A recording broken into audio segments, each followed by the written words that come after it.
This is VOCM Open Line. Call 709-273-5211 or 1-888-590-8626. The views and opinions of this program are not necessarily those of this station. The biggest conversation in Newfoundland and Labrador starts now.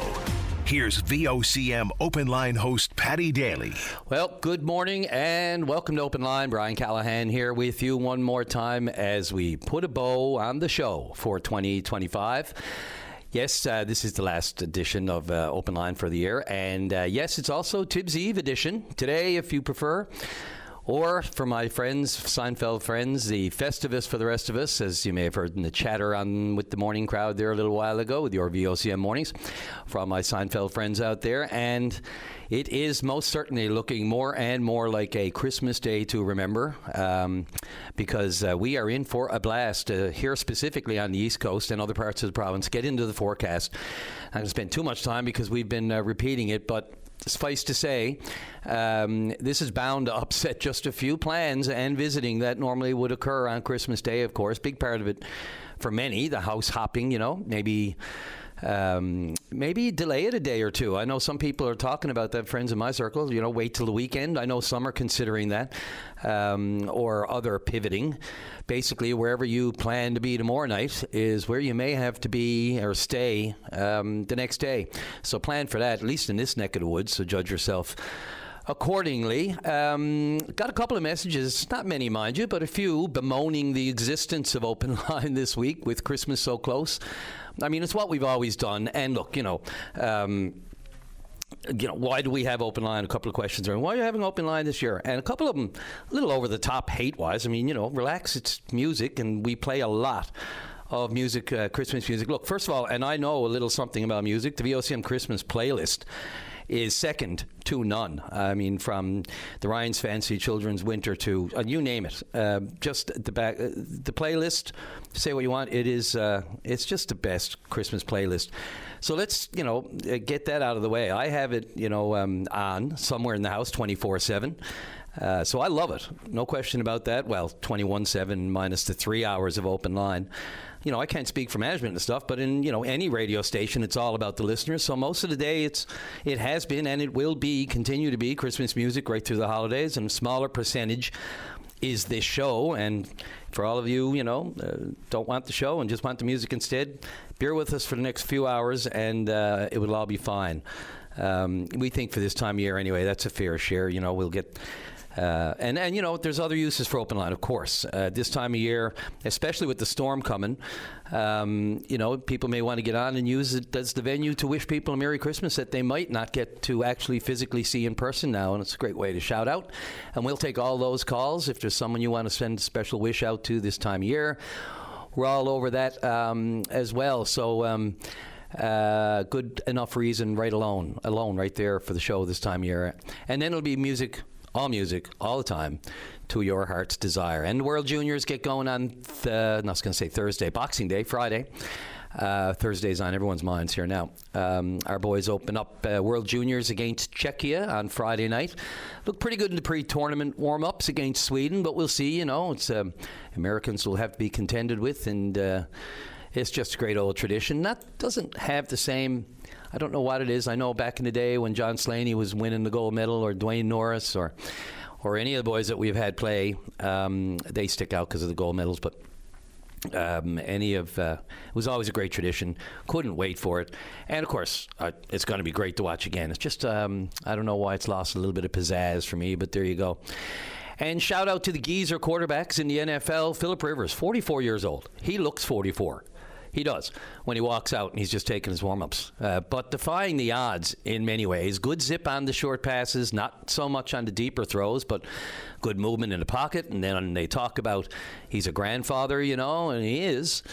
But they say, coming off the couch to play, hardly. He actually has his own gym and his little practice yard, little mini football practice yard on his own property, and not out of shape by a long shot, and doesn't look it. He stood up against Seattle last week, and then this week against the 49ers last night. Didn't come out on the winning side, but again, right? It's not the knock him down, drag him off the field that they thought it would be. He's holding his own, and well, good on him for it. And then there's Aaron Rodgers, 42, enjoying another new start with the Steelers. Not guaranteed a playoff spot yet, but odds up, I think, to about 76% or something. And not that I'm big on odds. I am not. I don't gamble. And like Patty, those commercials drive me around a bit. Let's see. Yeah, Steelers need a win in the next two, or, then they're into the wild card stuff. All right. So, and a quick update on the Wabush Airport, of course. Now, we're trying to get someone to just come on. Basically, mentioned this briefly yesterday, hoping for someone on the ground there to give us the bird's eye view of the situation. But this was very much a perfect storm. Now, I say perfect, not in a good way. Basically, it was just a sheet of glass. It was just the way the temperatures dropped so quickly. From like +5 or something down to the big minuses, and the next thing you know, they had a situation on the tarmac, and safety is number one, right?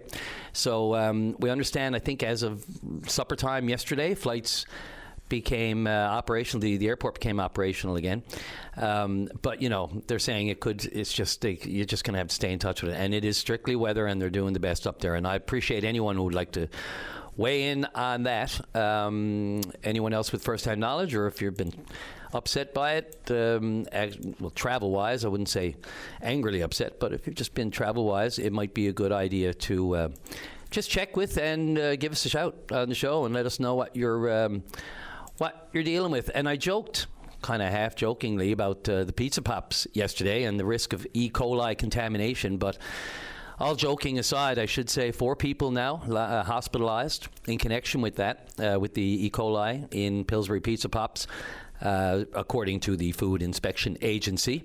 They've issued a national recall on various brands of that, of course. Just check that out. There's a Canadian Food Inspection website, of course, that has all the lists and all the details. If you've got them in the freezer and you're not sure, check our website, click the link, and then literally have a look and compare the numbers if you want to be 100%. Those, the sick people, by the way, those toddlers, kids and seniors, not in this province that we know of yet, but Alberta, BC, Ontario, Saskatchewan, and New Brunswick. So, and other flavors, they say, are not affected, which is why it's so important just to have a little click on the CFIA, I should say, website, and check that out. And of course, again, I mentioned also the new deal between Corner Brook Pulp and Paper and Hydro, renewed deal, I should say. It was kind of mentioned back in September, and they've been supplying NL Hydro, and Hydro's been buying power from Corner Brook Paper. It's not a new pulp and paper; it's not a new thing, but it's such an interesting dynamic with the changes in operations out there, and the effort to diversify and find new ways to make that plant viable, because we know it is the heart, blood, and the beating heart of the West Coast in Corner Brook. Has been for decades, and not just decades, many, many, many decades. And so, there was an initial agreement in 2024, back in the spring of 2024, so more than a year and a half ago, to buy power from Deer Lake Power, which, operates the Corner Brook Mill. And so now there's a cheaper price for that. All the while, the company still has a $100 million loan received from the province in 2014. That goes back 11 years.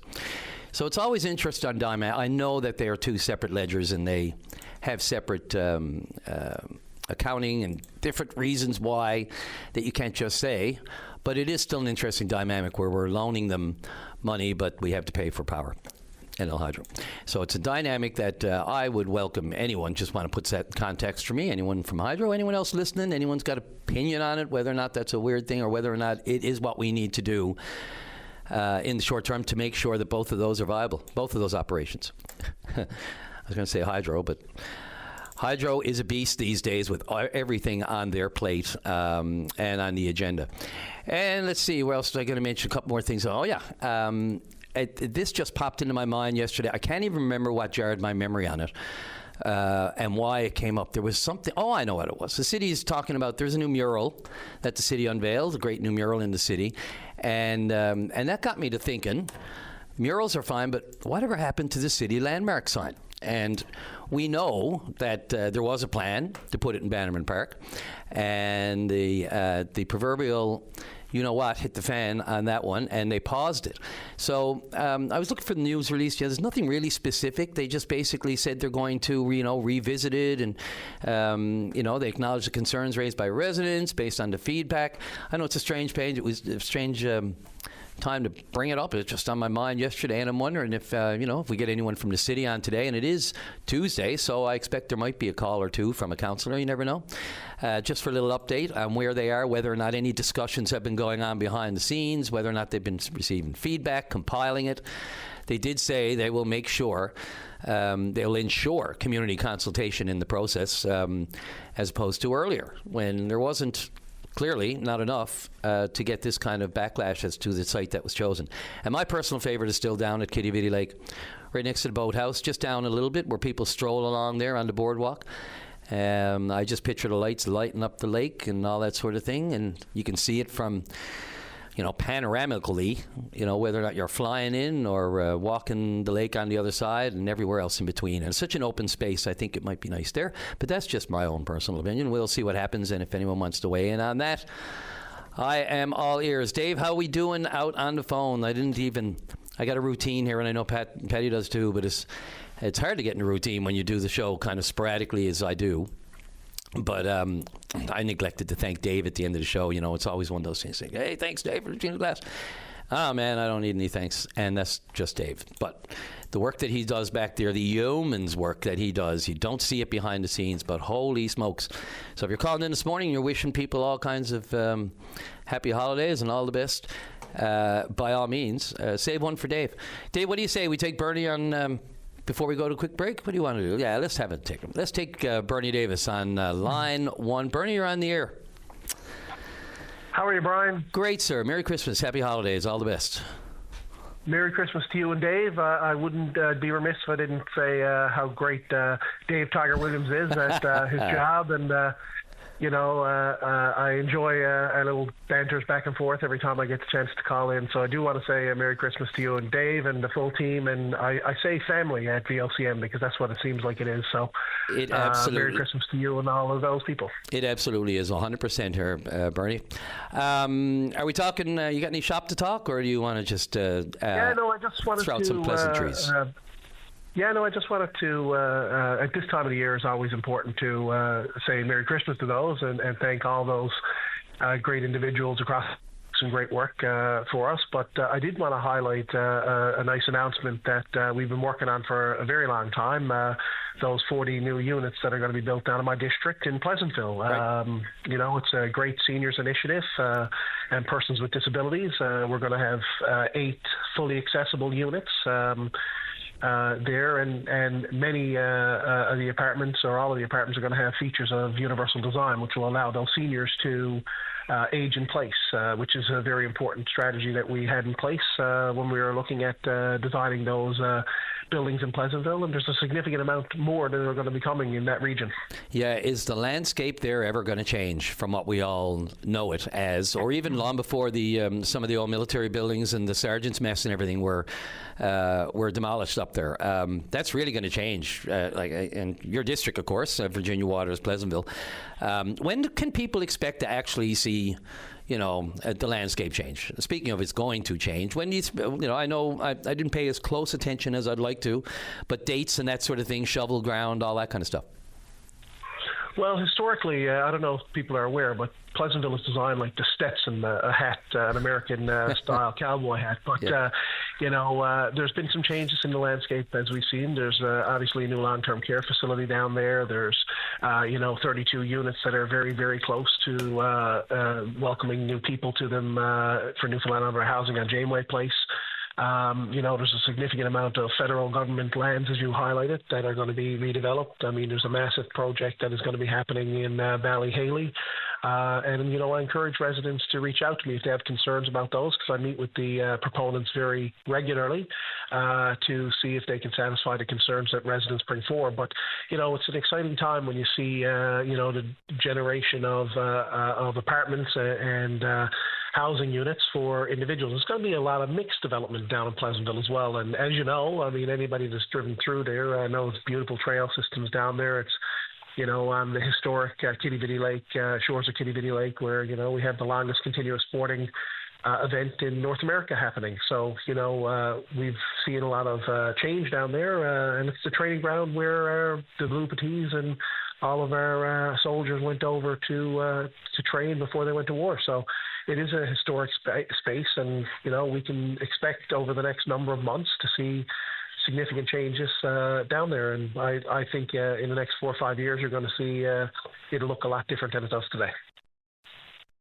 Yeah, if you want a good before and after picture, go up there anytime over the next few weeks or months and stand at the top of Charter Avenue and take a picture toward Ballyhaley, and then take a picture down towards Pleasantville and out east toward White Hills, and then do that again in about 5 years' time, and I'm sure you'll have a great one. And I'll bet, Bernie, you'd even be able to see the city landmark sign if they put it down by the lake. I bet you'd be able to see it from up there. I bet you'd be able to see. Well, we're always looking in my district to see advancements, and that's a good one. Anytime you get the opportunity to mark things, as a former tourism minister, I think it's really important when individuals are traveling to our province to understand where they are and what things are in their area. Sometimes it's hard for people. We take it for granted because we know the city so well. Many of us do, and we want to make sure that people know how to get around, because we've seen great success in growth in tourism, as well as a lot of other things. I mean, I'd be surprised if people weren't aware of the just significant amount of investment that's going to be placed in Pleasantville. And there's also, I don't think people realize how many people are actually down in Pleasantville now. I mean, in numbers of apartment buildings that are down there now, there's, maybe 15 or 20 that are down there, mixed development that are great. Not all seniors, but a significant portion of them. And I think it's a great area where a lot of people phone me all the time and say, is there any housing developments that are coming up now? So I'm pretty interested about what's happening down there, and I know that the residents are quite happy about the developments that are happening, because it's smart development and it's trying to take into account how it looks now. Yeah, a lot of big projects that would have been under your former department with government. I'm always curious as to how you view things now that you're on the other side, and these developments such as the prison, major ground being broken. I was up there when you broke that ground, and now people said, oh yeah, well, it won't be anything happen for a while. Oh, it's happening. You drive by there is it's going up. But I'm wondering, what's it been like? I mean, you ask people what it's like to be all of a sudden from opposition to government, but what's the other flip like? How's the transition been to opposition? And what do you think of so far I'd be remiss if I didn't ask, what do you think of the new government so far? Well, I mean, we've got a lot of questions that we've asked. I mean, there's a lot of promises made, and I'm hopeful because, listen, their success is our success as a province, and I wish them the greatest success. It's one of the greatest jobs you can ever have, be a minister of the Crown and serve the people of our province. And we got the job that we didn't get the job that we were running for, but we got the job that the people wanted us to have right now, and I'm excited about that opportunity. And we're going to hold the government accountable. Many of the initiatives that they're doing right now, like this one, we started on our watch and was pretty close to finished when we had the election. So I'm looking forward to those, moving forward on those initiatives, and hopefully they move forward on those continued projects, such as the Churchill Falls development. That's going to be life-changing for this province and all of the people within it. Our healthcare is a primary focus, and hopefully they continue to move forward on the replacement of St. Clair's. We know how important that is, and you highlighted one of the greatest investments that I in my district, and it's a substantive one. $600 or $700 million. The prison. I mean, that's going to help make the lives of people that work and have to be involved in the prison system and justice system lives better. And Patty has said it many, many times on the show. They go into the prison facility for 2 years less a day, and we want them to come out better individuals. And it's hard to do that when you have an antiquated building like Her Majesty's Penitentiary. So we're excited about the development that we put in place there. And as you've seen, we've had many people, detractors, say that there was never going to be anything happen up there, but there's a significant amount of land being moved and processes are happening. And I'm hoping in 50 months or so, there'll be a new prison there that the correction officers that do some fantastic work in our province have a great workplace, and those individuals that are most vulnerable in our society have a place that can help them get the treatment they require to become out better citizens. That's what we all hope, and Yeah, the trick there, as we all know, will be staff. I mean, it's fine. The correctional officers do amazing work, and with very little these days, and with a lot of challenges, as we know, the work they're doing now. God, having to work in the pen the way they are down there now, and with some inmates who are just nuisances. I mean, repeat nuisances. I'm sorry, but the allegations say against one particular, Stephen Hopkins, is down there doing all these things over and over and over. They have nowhere else to put him. He's got to be down there, and charged again now with these indecent acts in front of prison guards. It's all bad enough what they have to deal with down there and this kind of stuff. So that'll be fine as long as they can get the staffing up. Again, we spoke yesterday about sheriff's officers, one thing, but court staff, court clerks, crown attorneys, legal aid, you name it. The staffing, I think, bricks and mortar are fine, but if they don't have the staff, we're going to see the same problems, So. Well, half of that problem too is, if you're a corrections officer and you don't want to be working in a facility that's as old as Queen Victoria, so if and that's what I've heard from those individuals. We want to make it as best of an environment as possible for them as well. That'll help with recruitment. I've had many meetings with Jerry Earl on this topic, and he agrees that a new facility will help in those processes. We put, I think it was some $24 million in about 18 months ago into the system trying to expand. We've expanded a significant amount of, along the justice continuum, but there's more to do, and they're not easy to recruit. If they were easy to recruit, we'd all have it done. If doctors were easy to find and educate, then everyone in the country wouldn't be short doctors, but they are, because they're challenging. It's a very high skill set, and we're competitive, but we've got to be pushing hard and keep the pedal, as they say, to the metal to ensure that we get the best and the brightest, and hopefully educating them here. Expanding the medical school is an important piece that we've done, and we'll see the fruits of that labor in the next number of years, which hopefully all those doctors will want to stay here. Bernie, I really appreciate the phone call this morning, and ahead of Christmas. Best to you and yours from mine. Anything else you'd like to shout out just before I let you go? No, absolutely. Just say thank you to the staff at VOCM for the great work they do, and thank you to you particularly for covering the justice-related topics. It's always interesting to listen to your reporting on those, and it brings me up to speed on some of the things that are happening in the community as well that sometimes go underneath the radar. So thank you for that, and to all the people, not just in Virginia Waters Pleasantville, thank you, but to all the people across Newfoundland and Labrador and all those that provide those great services to the public. Thank you for that, and enjoy the holiday season with your family, and those that can't be with their family because they're on tours or they're working, we'll be thinking of you guys. Absolutely. And hunker down. Plan ahead. Looks like it's going to be a blast on Christmas Day. So, yeah. All right, Bernie Davis, thanks again very much. All the best. Take care. All right. Okay. Bye-bye. Bernard Davis, the MHA, Liberal MHA for Virginia Waters Pleasantville. Let's take a break, Dave. Sorry, we'll be right back. And welcome back to the program on this final edition of Open Line for 2025. Just noticed yesterday, too, by the way, a story in the news that the Canada Post and its, bargaining units have reached a tentative agreement or tentative agreements. Voted to accept the tentative agreements for recommending its members vote in favor. Well, thank God for that 2 days before Christmas. Thank you very much. Sorry. It's so sarcastic, but yeah, now I can send all my gifts that I wanted to for Christmas, and not crossing my fingers or hoping beyond luck that they'll actually make it. So let's see. The tentative deal includes higher wages with protection against inflation, improved benefits. Would have been great to see this a month ago, wouldn't it? And protection for 393 corporate retail counters. And the deal provides an extra year of stability. We'll see. And won't expire until the end of January of 2029. So does that mean we have postal peace, labor peace until 2029? I'll believe it when I see it. In the meantime, ratification votes will be held in the new year. There will be no strike or lockout activities during the ratification process. So we're good till the new year until they do that. Or 2029, maybe whichever comes first. Let's hope it's the latter. And, lots of calls, of course, about, and we can get into if you have packages still left in I do. My daughter's still waiting for a big one, and that's a week and a half overdue. And I'm still waiting for something that weighs 2 kilograms. And it's 2 weeks late. I mean, okay.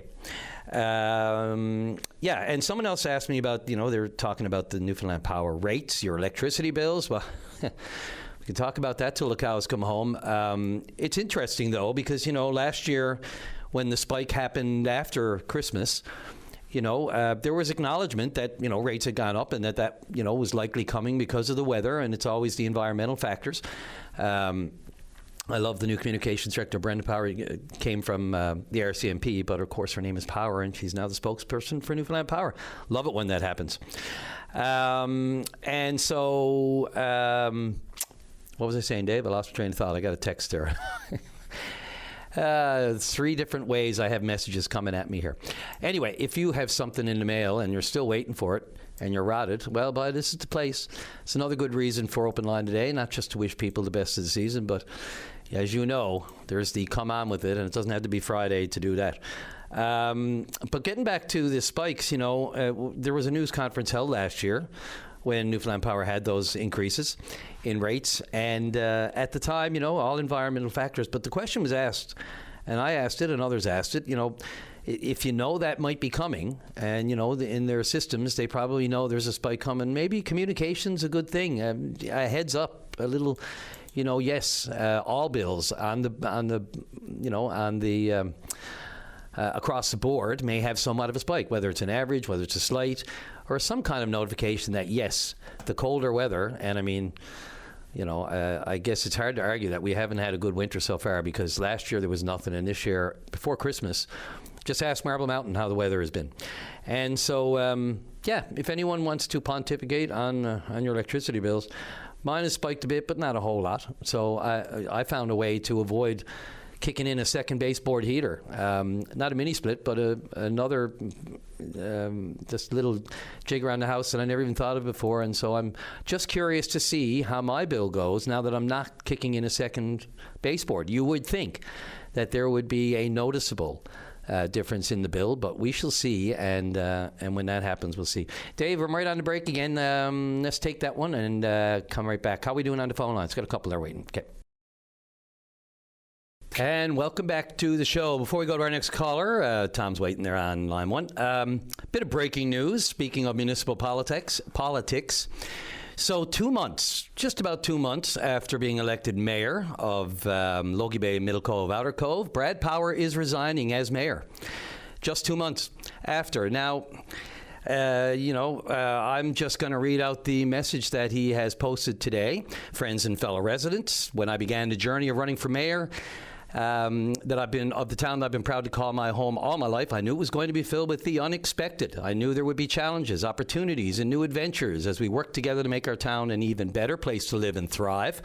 In recent days, however, unexpected opportunities and new adventures, which always happens in life, have arisen in my own life, and with them come the challenge of informing you of a difficult decision I recently made. So, as of today, I am announcing my resignation as mayor of Logie Bay, Middle Cove, Outer Cove, effective 11:59 p.m. on New Year's Eve, December 31st. So, announcing it today, effective as of the end of the year. While I am sad to make this decision, it is a necessary step, as I will be stepping into the role of, wait for it, Dave, you don't have a drum roll back there? No. Director of Communications for the man we just heard wishing everybody Christmas, the Premier, Tony Wakeham. So Bradley Power is moving into the Director of Communications position with Premier Tony Wakeham in his office as of January the 5th, 2026. And he goes on to say this professional opportunity came along recently and developed very quickly, and he's making a point here of noting that it was not a consideration when he began his mayoral journey or run for mayor. So he goes on to say, my commitment is to carry out my responsibilities as mayor until my resignation takes effect. However, to avoid a conflict of interest, I am removing myself from further decision and planning related to the 2026 municipal budget. I believe the town has an abundantly bright future future. I have full confidence in the deputy mayor, remaining members of council, and the eventual new mayor will continue to direct our town toward great things. Thank you for your support, yada, yada. So there you go. I know how people have lots of opinions on municipal politicians or other politicians, putting that full-fledged effort, out there pleading for the support of the constituents. And, for one reason or another, they decide to jump ship very shortly after. And in this case, for a very professional opportunity, as Mr. Power says, that's fine. Certainly for Mr. Power, you wonder, and I wonder, and it's a natural thing to wonder, how the residents feel about that, If something else better is just going to come along that quick, you makes you wonder how sincere you were in the first place. And not in this particular situation, but I will say that it does make people wonder about that. And that's a natural feeling when you jump ship shortly after. And it looks like a great opportunity. I wish him all the best. Absolutely. We look forward to working with Mr. Power. I'll have to be working with him. We'll all newsrooms as a director of communications. He's certainly a proficient communicator. There's no question about that. This is no reflection on Brad Power's qualifications and professionalism and everything else that he does. It's specifically this decision and what you think of it. So I'll leave that open to your consideration. And in the meantime, stick with municipal politics in another municipality and go right to line 1. Tom Davis, Ward 4 councillor in St. John's. You're on the air. Merry Christmas to you, Brian. Merry Christmas to you, Tom. It's great to hear. People may not know, but we go back to our childhood. Great years growing up. We do, yeah. So Hanukkah, of course, for our Jewish friends, and Kwanzaa for some people from Africa, and holidays, however people celebrate them. So I hope everybody out there listening Absolutely has a peaceful holiday. What do you think of Mr. Power's decision, if you don't mind me asking you right off the top? I met him through MNL. I mean, I haven't been in council that long. He seems like a very competent, personable person. I understand we need the best people up there, and I hope that he represents us well, because communications, as a lot of people know, we talked about Newfoundland Power just recently. Mm-hmm. If we have good communications, it helps the residents pivot and be part of the solution, which I know that the Premier has called for all of us to be part of the solution. I echo that. Yeah, no, absolutely. Okay, so fire away. What do you got? Well, I want to start by applauding Portugal, St. Phillips, and the town of Gander. I'm not sure if any other municipalities have done it, that they reduced their mill rate as opposed to increasing their spending proportionate to the increase in property values. So again, I think that was the direction I hope we would have gone in, but we didn't. But I do applaud them for doing that, because I know the needs are endless when you're running a town or a city. And I just want to applaud them for doing what they did there. Sure, and I know you were the lone councillor to vote against the budget here in the city, and you gave your articulate reasons for that. But do you want to just remind the residents of that? I covered it, so I kind of have there's a lot of topics out there that people may not have caught it. But why did you vote against it? And as you said, there was even a suggestion there that it might have been, not complete, as a reporter, and you're covering this, and there's no mention, of the actual rate we may pay or that people may pay. No, the mill rate didn't go up. But when assessments are going to go up, then the mill rate's going to go up. So it just seemed a little bit smoke and mirror for me. I don't know how you feel. Well, I've noticed over the years that's just the modus operandi for communications when you're doing budgets. Yeah, speaking of communications, though, right? It's not really the best communications. Well, the big challenge is that we're responsible for our residents, and that's how I take it. And a lot of people, through no fault of their own, are really, really struggling. People on fixed incomes, people with broken families, with sickness in their family. And so the first part is, if you need to do it, because, obviously the parts of the city or the towns that we all look after, there are needs, and inflation is hitting us. Our power bills are going up. The cost of everything is going up for us as well. So if you need to do it, you need to prepare your residents for the fact that their bills are going to go up. And then you need to justify how you've done everything you can do, in my opinion, to try and minimize that increase.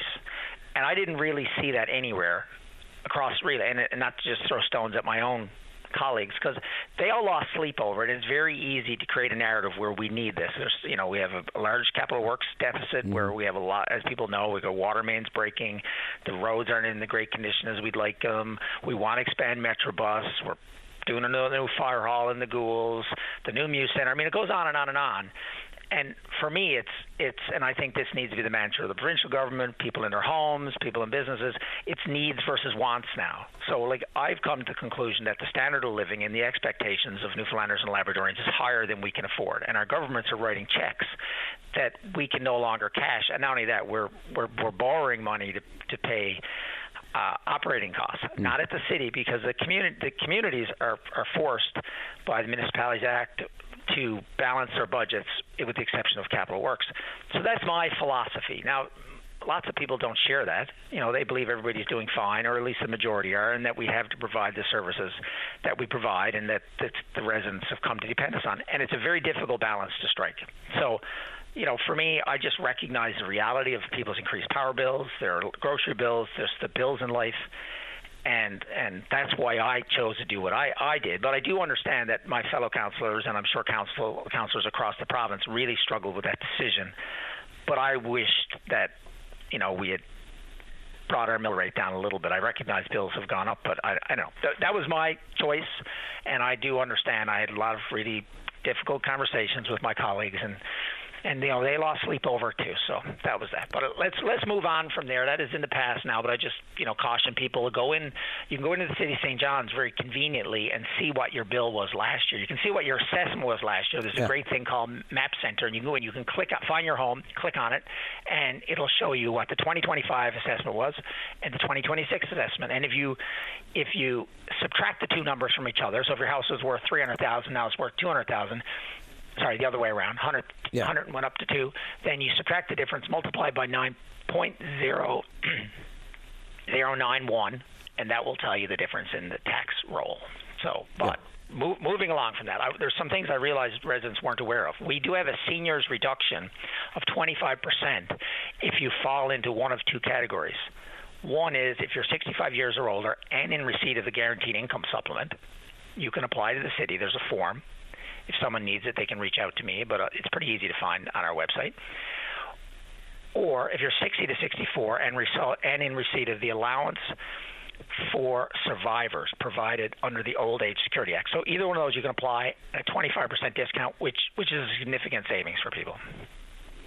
Yeah, and I know you wanted to move on, in general. I just want to go back to one thing that I heard a few times during the budget, which was we were told, councillors, new ones, came right in and said, no increase in mill rate.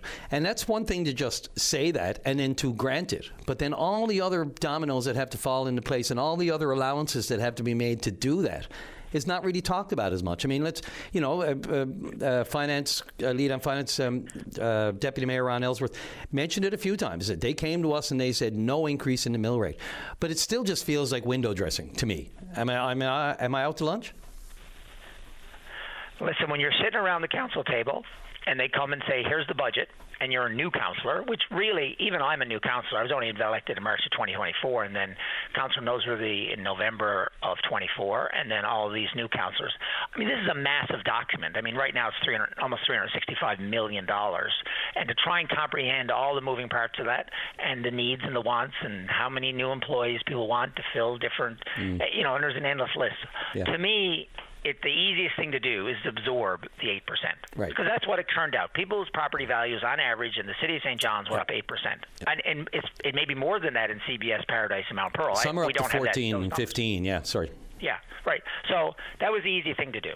And I think it's disingenuous. And I think that, but I do understand the complexity and the endless bucket of needs. Yeah. But if Gander and Portugal of St. Philip's could find a way to cut the cloth differently, I think so could all of us. But again, the culture of a lot of public entities is not so connected to the impacts on the residents. Because a lot of people are doing okay who are making decisions in that world. But not to take too much away from it, because it is really hard. And I will tell you, the city is very well ran. We've got incredible managers down there, and people they do care about the budget. They do care about the residents, but they take the direction from council. So political leaders have to be courageous, and they have to have so much information. And I can't imagine what it's like for the progressive conservative people going from opposition, because the province is even more complicated. But, I don't want to throw rocks at people, because I'll tell you, I was there. I saw the challenges. I spoke very passionately to it. Other people got it, and I think they have made very difficult decisions. And I'm sure in every council table there was at least one person who got that message out there. And again, it's until you've been there, it's really hard. Yep. And not only that, it's really hard to stand up and know that when you're voting against something, on some level you're throwing other people under the bus, and it's very difficult. And I try to do it as respectfully as possible, and here we are. Yep.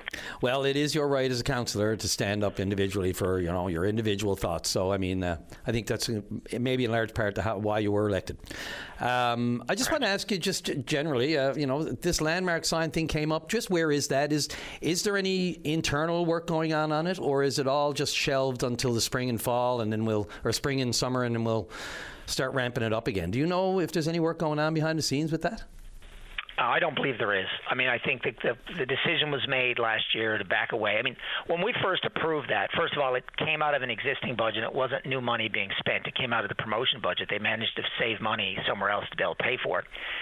And then we thought it was going to end up downtown as councillors, but they couldn't find a place. Yeah. So now they're going back to the drawing board as to try and find a location for it. Obviously, Bannerman Park was not well thought of by the residents, and that message was received loud and clear. So it's a spring thing. Answer the question. Yeah. You got a personal favorite? To me, I think it needs to be downtown. It's difficult. The sign is pretty big, and it's one of these chicken and egg things.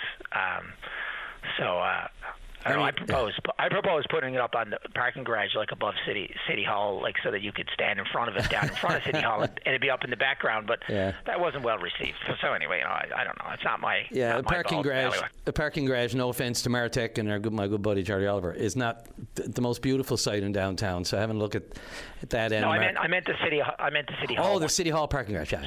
Again, kind of a little bit out of sight, but fair enough. No, it'll be interesting to see how those consultations go. Tom Davis, listen, all the best to you, the family, Bev, everybody. Merry Christmas, best of the season to you and yours. Right back at you. Thanks, Tom. Take care, everyone. You too. Bye-bye. Okay.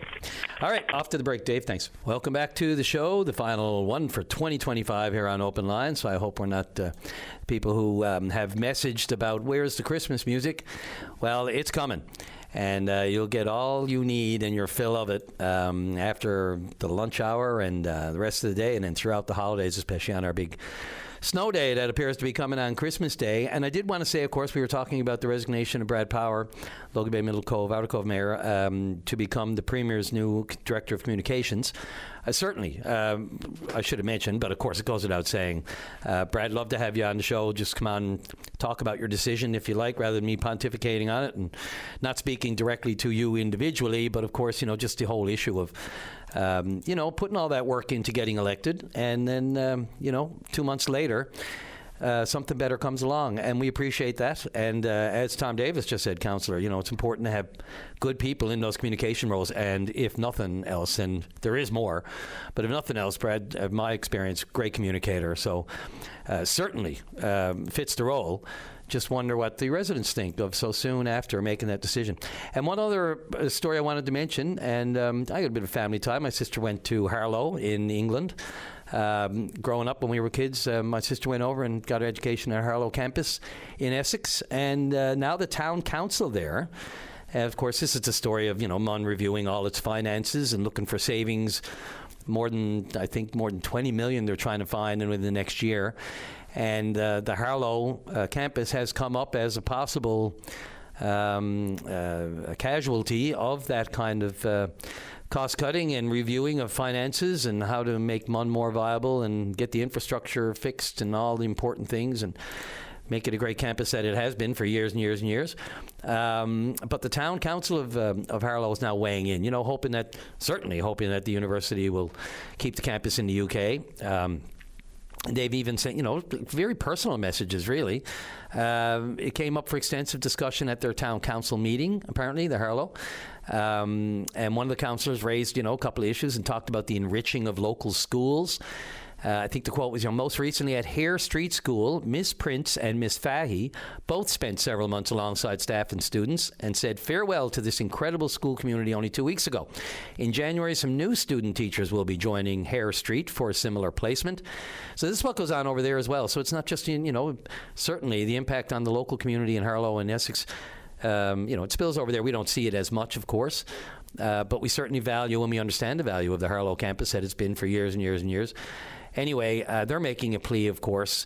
They're saying that, teachers have stayed some teachers stayed an additional 2 weeks, which they hope underlines the power of this transatlantic connection between Memorial University in St. John's and Harlow. So they made a motion to keep it, and a decision on the future of Harlow. I think it's expected next summer, maybe August, when MUN makes these decisions. So let's hope there's like a kind of a revisiting and a reversal, if you will. No decisions have been made yet, but the thought of it even. Something like the Ode to Newfoundland, which we know is now back into a rotation of sorts. I won't say regular because I haven't been at every convocation here in Corner Brook. But I do know that was the issue for the longest while there. Of course, the Ode to Newfoundland, that was a no-brainer for me. And just another reminder, another update on the forecast. It's still looking as treacherous as it could be for Christmas Day. How are we looking on the phones, Dave? Should we take a short one? No, we're almost up to the 10, aren't we? So, all right, we'll maybe go, no, okay. Yeah, no, I'll just go back to that. Somebody asked me, not everybody has access, and I think this person had a power outage, but sent me a text. So we're looking at snowfall amounts between 15 and 25 centimeters and wind gusts up to 110. So this is, by all accounts, blizzard territory. Some uncertainty in terms of snowfall amounts this time. Blowing snow expected to be an issue. Of course, special weather statements are also out for the South Coast and Northern Peninsula. And again, I think the consensus right now is late Christmas Eve, early Christmas Day, sort of a start around the metro area, and then throughout Christmas Day by the looks of it. Some places will taper off probably lunchtime on Christmas Day, but by the looks of it, it'll be full force all day Christmas Day. So if you have plans and you're trying to get around and do those visiting, this is going to be a year where we all do some pivoting, I believe, and at least we have some good notice on it. So do your best, take your precautions, and do your best to make sure those people you want to see and those people who want to see you got plenty of time, another 24 hours. Is that what are we talking about? 24. Well, actually, if you're going to make plans to change, you better be doing it now. All right, off to the news and looking for your calls. And even if they're just wishes for others for Merry Christmas, we know a lot of people are listening to the show during the Christmas holidays, waiting for the Christmas music. I get it. But we'll get back to the show. Last 2 hours, right after the news. I'm Brian Callahan, in for Patty. Be right back. And welcome back to the show. Brian Callahan in for Paddy Daly on this final edition of Open Line for 2025. Your last chance to, especially if you are thinking you might not be able to get around in the weather on Christmas Day. We are all over Christmas greetings today. If you'd like to call in and wish someone one from afar, or from near, doesn't matter. And of course, there's the Province of Seniors Advocate, of course, that's no-brainer there. Whether it's the importance of visiting seniors or even those who may not have other extended family this time of year, to send out messages and that sort of thing. It's going to be tough on Christmas Day, so the pivoting is going to be important. If you, there are people who rely on being with those who are close to them this time of year, and there are obviously annual visits and traditions that people have. So it's going to be a little upset by the weather this year, but of course, check in on your seniors, anyone who is close to you, and it's a difficult time of year for some. It's great. It's festive and everything for everybody this time of year, but it can be a tough one for everyone. Whether you're maybe coworkers and all the rest of it that are having some issues this year. So make sure, not just seniors, of course, for everyone to check in on. Brian Medor, what's up with you? Well, we know what happens over the next couple of weeks. Of course, it is the World Juniors has been our staple for how many decades now? I was hoping you'd weigh in. Thanks a lot. That was people are thinking, oh, now they're scraping the barrel talking about the juniors. Not at all. I was really hoping you'd be up for a little chat about this today, because you and I both remember the tip in by Slaney back in 91. And then the Dwayne Norris, back in 90, I believe. Oh, boy, I'm going to get it. I think I'll say them wrong on purpose because that'll get some calls going. But what do you remember about that? Yeah, I was on air it was a Saturday morning, and I was on air, and Jerry Phelan was here on air with me, and John Slaney, that was the lead story, beating the Russians with that late goal. It just doesn't get any better than that. I just remember everything about it. Came around the boards, he keeps it in at the blue line, he slaps it, and everybody's like, oh no, it deflected off. No, it deflected off a Russian, but if he doesn't make that effort, stop it at the blue line, slap shot, in it goes. I think it was Saskatoon, wasn't it? The place went berserk. Yeah, and the World Juniors, really, it's almost anybody's game every year. These tournaments have gotten closer and closer over the years. Around that time, essentially it was Canada or Russia, for the most part. Now, there's any of 4, 5, 6 teams really that are bona fide gold medal threats at the World Juniors. It's a different animal right now than it was back then. Yeah, a lot different. I mean, especially the Scandinavian rivalries, the Finns and the Finns and the Swedes. But you know what? You always find, even at the world level, is some of these teams like the Latvians and the Belaruses or other teams that maybe into the B group this year, but the ones that just make it into the A group, they may not be loaded with NHL. The scouts aren't watching every player, but they're a team. And they're a team first, and at these kind of tournaments where you got to get together quick, find your cohesion quick, find your mojo quick, find who's your hot goalie, who are the players that are going to, step up. All that kind of stuff has to come again together in such a short period of time, just like it will for the Olympics in February.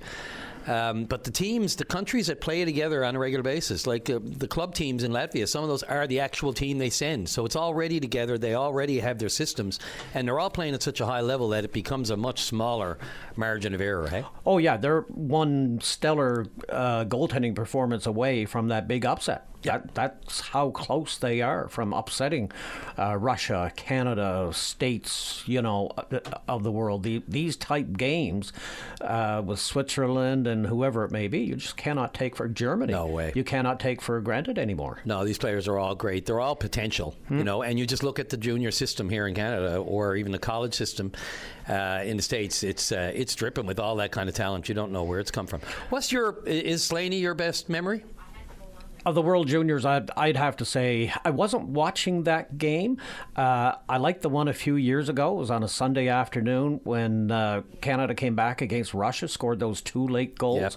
Yep. First pick of the Lafreniere, I think, scored the winning goal, or the tying goal, perhaps. And I remember that one more vividly, I think, because I was sitting in front of the tube that whole Sunday afternoon with my little guy and watching that game, and oh boy, we were one camera up above from getting a penalty in the late going, and instead the camera got in the way, the TSN camera, and that one I kind of remember more vividly because I was watching. I didn't watch the John Slaney game that night. Yeah. It's interesting because Canada has always done so well at the World Juniors. The things that stick out to me are the losses. Like the one, that bad one against Marc-Andre Fleury, where it deflected off him, then his player, and then back in off, and then and we lost the game out. That one will stick with me probably as much as the winning goals. I don't know why. Just because of the defeat, just how hard it was. And every time I watched him play in the NHL after that, I always wondered how he managed to get past that, And you think of the winning goal, Sullivan from the States in that tournament. I think it was I believe that was the Buffalo tournament. I think. You're right. Yeah. And, we were ahead by, I think 3 going into the third period. Blew it in the third, yeah. And just simply blew it. That's when we knew the Americans were for real. Yep. Yeah, and they are real for real now, and that is the new rivalry. Hey, they are the threat. They've won it, last couple of years. We had that win against, was it Czechia, I think, in the gold medal game 3 tournaments ago. Yep. And we've missed out on the last. I don't think we even medaled the last 2 tournaments. So yeah, and we haven't had, I think, I stand to be corrected, I don't think we've had a Newfoundlander at camp either since 2022. No. And that would have been like Ryan I think Ryan Green, Zach Dean, maybe. Yeah. They had a shot at it back in the 2022, and I think Zach went on to play with. I'm not sure if I'm really bad. I'll rely on somebody else. My brain at this moment here. Anyway, Brian Medor, Czechia, that's the first game, Friday night. I imagine you're hunkering down for that one. That one I will be watching. I'm off for a couple of days, so I'll take that one in. Sometimes it's a little... the times now are going to be a little bit out of whack for us because they're in that central time zone, Minnesota. So our games here are going to start, I think the Friday one is around 10 o'clock our time. Yeah, it's a 2.5 hour, I think, central difference. So that's going to be a bit of a challenge. You might end up going for a snooze and wake up 1 o'clock in the morning, catching the third period or something like that. I often do that too. Oh, I do too. But funny, hey, how your internal clock will wake you up right on time. Yeah. But yeah, no, that'll be a tough one. And I got to believe, I think I'm going to give Canada a little extra favor wager on this one because I think playing in the States with that kind of adversity and knowing the vitriol that's in the stands, I think they'll step up another level. And this time of year too is for me, it's like back and forth football, hockey, football, hockey, football, hockey, because doing that on Sunday, not the hockey, but obviously it will be this weekend. Yep. But with football on the weekend, you get the Saturday games and the Sunday games now, and the Monday night games, and just seeing DK Metcalf, Pittsburgh, the star receiver, trying to slug the guy in the stands, and he walked up to him, so he got a 2-game suspension. How often do you see that intermingling between football and fan? The only type you see is when they are the fans of the team. I mean, they'll take the dive into the, in the Green Bay, of course, dive into the stands with the fans. Yeah. But this was not a fan of him, and you just can't do it. You can't interact with fans. It's just you just can't. You have to step away from it. Yeah. Keep your distance. You lodge the formal complaint with the league. The league investigates, and if indeed this guy did use the vitriolic language, like is kind of being suggested, that guy is simply banned from any future NFL events, period. Yeah. That's how you deal with that. Yes, sir. All right, Brian Medor, listen, let's do this again sometime real soon. Love it. And you're getting 2 days off. You actually take time off? People question me on that. You got me fooled. I thought you were here all the time. And, I mean, yeoman's work as you do. No, you're not here all the time, but, of course, you're here as much as you can be. And still loving it. Absolutely. And we wouldn't be the same without it. So thank you, Brian Medor. Best of the season to you. And to you. I'll give you a good handshake after the show. Right you are. All right, Dave, right on to 15. Let's take the break and back with Mike. We're going to talk Pet Owners Collective, Charlie on cell service, and Eugene Nippert for happy holidays after the break. Welcome back to the show. Brian Callahan in for Paddy Daly. Final show of the year. Let's go right to line one. And Mike Keogh, you are on the air. Brian, good morning. Good morning, Mike. Season's greetings to you and the family and all the great team in there at BOCM. Great work that you guys do. All of that right back at you. Yeah, anytime I call in there, I speak most of the times to David. And unlike you and Daly, who are the pretty faces, oh my God! David is always, not that what? David is not, but he's always got such a tremendous attitude. What are you talking about, Patty? Yes, Patty, pretty face, absolutely. We ran into each other in the mall the other day. Actually, it was pretty funny. I was like, yeah, okay, we both have faces for radio. I met him one time in a coffee shop or something, and he was wearing these really hot pink sneakers, if I remember correctly. And I said, Patty, we're not going to lose you in the fog, boy. That's for sure, But anyway, the reason for my call this morning, first of all, is to just express gratitude and thanks to those. There are so many things, but to those organizations out there. I chair a group, but it's a collective, a group of people who advocate and where awareness creation on issues around pets. And we deal with things like taxes and accessibility, being able to get into a clinic, being able to afford it, skills enhancement and training for vet technicians and veterinaries and insurance and, fireworks. We deal with those kinds of things. We're lobbying. We do that kind of work. But the real workers out there are the ones that are in the shelters and do the rescue work. And there are people like, Beagle Paws and Heavenly Creatures and SPCA and too many for me to mention. And, I'm sitting here now in my living room and I'm trying to stare down a 17-week-old Siberian Husky and a Labrador, and that's no small feat, believe me. But it brings to mind that if people can afford it, if you're out shopping, maybe you're in your car driving along listening now or going out a little later, if you can afford it and if your lifestyle permits it, perhaps you can pick up some food, some dried food or something, and drop it off to these shelters. They really need food for their animals that they're giving care to this time of year. So I hope that people doing that will, I noticed that Heavenly Creatures in particular recently, a number of days, they always need it. Now after Christmas, Brian, we're going to have Christmas gift pets. You know what I mean? Like some people, not a lot of people, but some people are going to go out and think, gosh, this would be great. Let's get a pet for Christmas. And that's great. I mean, pets bring so much into our lives. And, we have to walk them or help it and all of the mental health benefits they give us. But think it through. If you're going to get one, think it through, please. It's a big commitment. And it's sad to see them after Christmas every year, any number of them ending up being turned over, Brian. Yeah, it's been an ongoing, certainly, Mike. I thought over, the years that's become, people have become a little more enlightened on that subject and don't, shop with their hearts instead of their wallets first. I mean, when we do that, you know what happens. So as much as we want to get everything we want for everything we love and everyone we love, pets do seem to go, by the wayside a little bit there as far as the thoughts, like the logical thought. Can I afford it? Can I afford the food, let alone, should the animal get sick? And then insurance and all that stuff. We know. I mean, and then and the expense. I mean, look, you mentioned Heavenly Creatures in these other places, Mike. I heard my friend Ivan Morgan with Beagle, I think it was Heavenly Creatures. Yeah, Beagle Paw as well. Yeah, he is. Yeah, and and they were talking about not just the fact that people can't afford the food alone. People who are choosing, obviously, they have to pay. They have to get food for the house. And, the pet is probably going to come second to your children, which is rightly so in most cases, unless you don't have children, and then it's you and the pet, and then that's fine. But thinking through all of that, even those places are telling us that animals are being returned because people just can't afford to feed them, let alone take care of the animal itself. So, they're getting more animals for that reason. Yeah.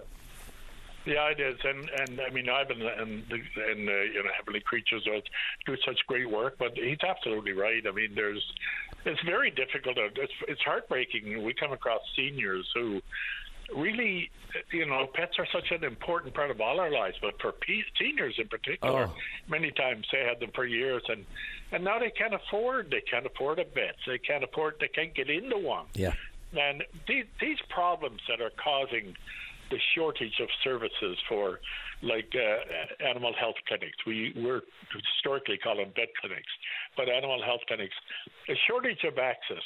The ballooning costs all come under regulations that government has or does not have in place. And in this past year in particular, it's been a dog's breakfast, no pun intended, in trying to deal with them. We had Dr. Fury resigned, I think, in February, and then we had a transitional thing while they were getting a new leader with Mr. Hogan.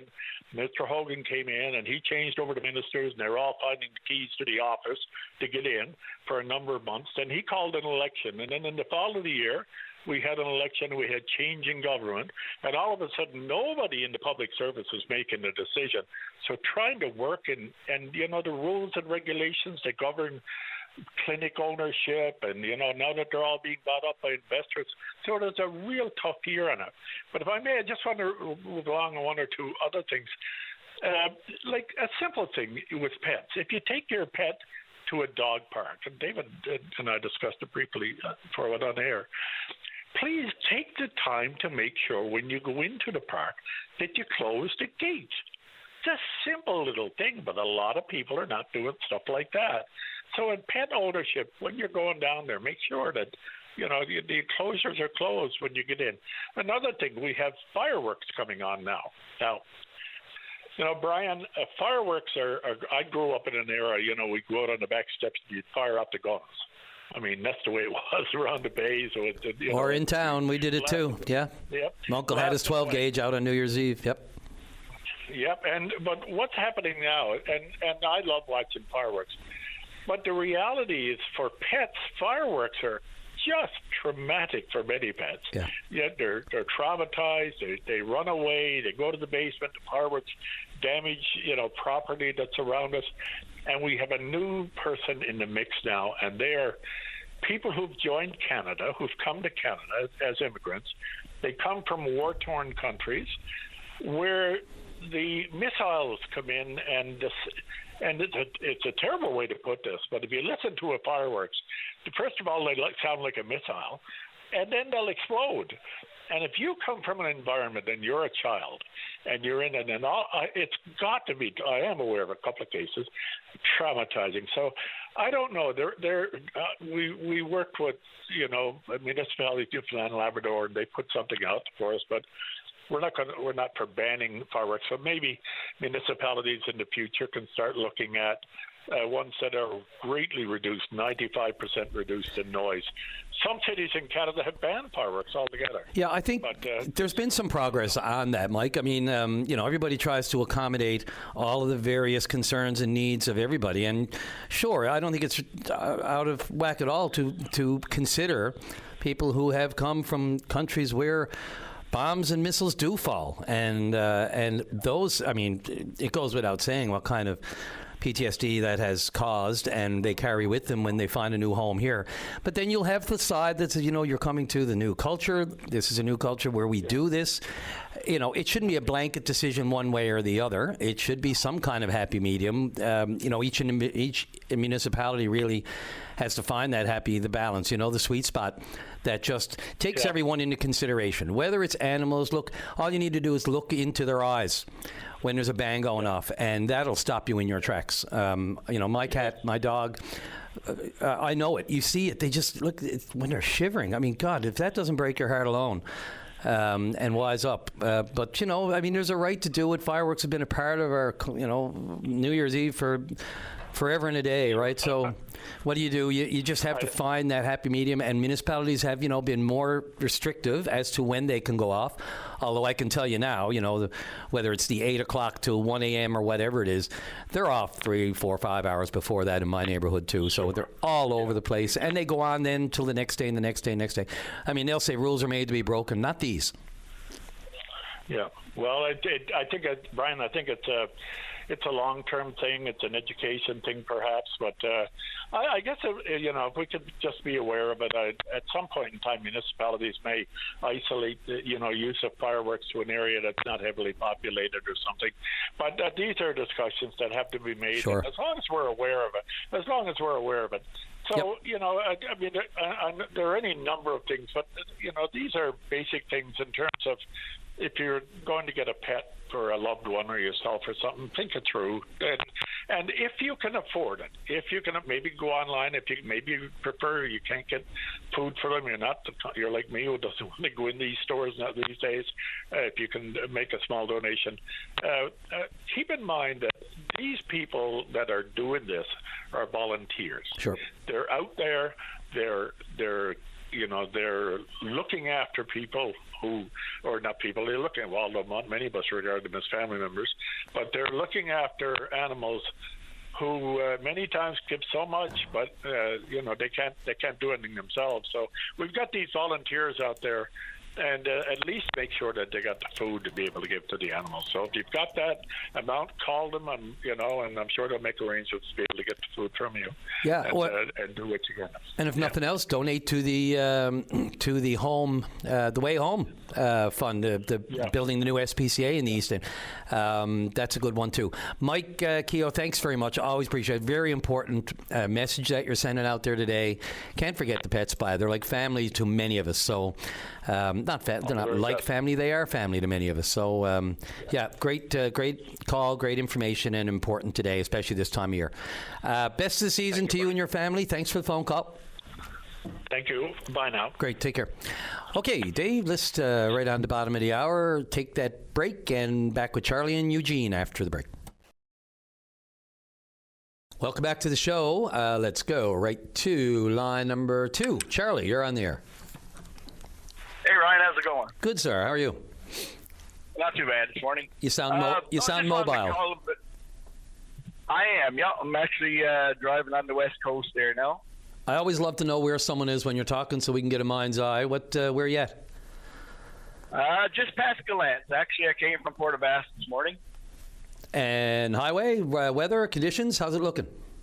From Port aux Basques to Stephenville was, this was fairly early, but it was snow-covered, slippery, but it's just like summer driving here now. Probably until I get to Corner Brook, it's usually bad there. And not to belabor the issue, but plows, road salt, any sign? Oh, yeah. Okay, yeah, no, good this morning. Yeah, for sure. Very good. Okay, I'll shut up now. Go for it. No worries.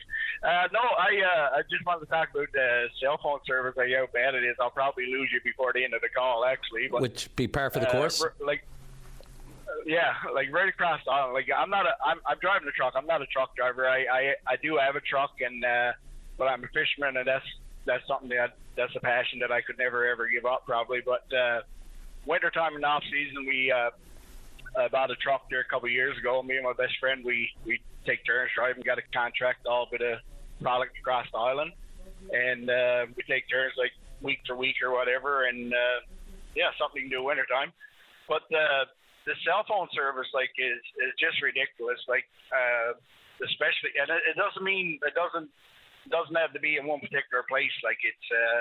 It's all over the place. It's happening. It's dangerous. It's a lot of people driving the road, especially this time of the year, and with the road conditions. A couple of nights ago, I had to pull over and wait, for the roads to get plowed a bit. So the place I stopped actually was no cell phone service. So I didn't want to be there very long because you got friends and family wondering about you or whatever. So you try to keep in contact as much as you can. But it's ridiculous, and I don't know if it's something that can be done. I don't know if cell phone service. I'm not a technical person by no means, but I don't know if it works the same as a Starlink program does. I know a bit about Starlink because we have it on our fishing vessel, and we bought the package last summer to try it out. The owner bought it at a store there in St. John's, and wondering how far offshore it would be because we fish off 200 miles and outside. So we wanted something reliable and good. So he told them that it may work offshore and it may just go to 12 miles off. So we said we'd give it a try. It was a cheaper package or whatever. And so anyways, we got exactly 12 miles off. I don't know if you're familiar with that, but you got a call in traffic zone in St. John's when you leave or whatever. And so when I called the 12 miles, leaving the zone, we lost our internet. So I called the owner, and so he checked it out the next day. So exactly 12 miles, our Starlink was gone. So all we had to do was we were off probably 180 miles when I talked to him. So all we had to do was buy an extra package, the more expensive package, and we had our cell phone coverage, Starlink coverage, the whole summer, never missed a beat. So I'm wondering if the cell phone thing, are they trying to get you to buy different stuff like boosters or whatever, try to just spend more money? Is it available, or is it just not working? Is it by satellite and it just don't work, or what? Yeah, the conspiracy theories abound. I've heard the same thing. They wonder if by limiting your access to one service, you're pushed and forced into another, and to upgrade and to buy more. I always wonder too, and I've read, and I've followed some of the discussion. There is actually a Starlink sort of a thread going on Facebook. People talking about different, ways they've been able to jury-rig or gerrymander or work with what they've got where they are, because it very much when you're talking about location. It can be, a really tough thing, because what's working for you probably not working for me, depending on your location. We all know it. You can go stand in one corner and do another corner. But satellite's different, of course, and with Starlink. But also, I'm wondering how many people took up the Rogers satellite, the new Rogers satellite service that, they were shouting from the rooftops and the mountaintops a little while ago. This is the low Earth orbit satellites. They just introduced that a few months ago, and and it's not limited to Rogers customers either. From my understanding, any service, you can purchase it or use the service within whether you're Bell or where everybody. It's supposed to be pretty reliable, but I don't know. I haven't heard firsthand. Have you heard of that, or have you used anyone in your orbit? I have heard of it. I've heard. The only person I've really talked to, he's got it on his truck, and he said it's working good. But he's not a close colleague by any means. I don't talk to him very often. So I know he had it on his truck, and it worked the first week, but I haven't talked to him after. So, and that's a Starlink thing. He used it in his house. He's going from got rid of the cable boxes and everything like that in his house, and just issues, and you know what I mean. Yep. So. Yeah, it's something to think about for sure, but it's busy time now. The freight we're on is mostly Amazon packages and stuff, so trying to get everybody happy for Christmas, I guess. We haven't had a lot of time to look into the communication part of it. So. Yeah, it's fascinating in a sense of, for all the work that the provincial and federal government does, in concert with the big telecom providers, to get to remote areas. We see all these announcements left, right, and center, but, you'll still find these patches where, and, I won't buy, I had a satellite radio program with my vehicle when I first bought it 10 years ago. And, forever and a day, I don't think I got as much legitimate, and it wasn't spam, but legitimate emails and pushes for me to extend that. And why would I? There's nowhere in this city that I can go to hear a complete song if I wanted to on satellite radio. It's just not a great area for that. For any of the, I won't get into, the various, whatever, it's Sirius, whatever. So it's a hard sell for me. So if you want to upgrade and get something that's going to always give you that service, it seems to me that it's very specific needs and wants by an individual, depending very much on where you are and where you're going to be. And the last thing on that, I heard from most people telling me you need a clear view of the sky for optimal, for the best service ever. So, there's a bit of clear sky. There's a patch of blue out there now. I can see through the windows here at VOCM, 4 or 5 windows, and that may be deceptive too, because all the shade of light is turning me up here.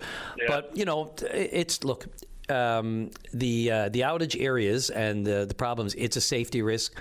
And for all, like I said, all the announcements that the governments make toward improving cell service around the province and that sort of thing, there are still many areas lacking, and that's one of them for me. I don't know what you and your buddy, you say you're in partners as fishermen as well?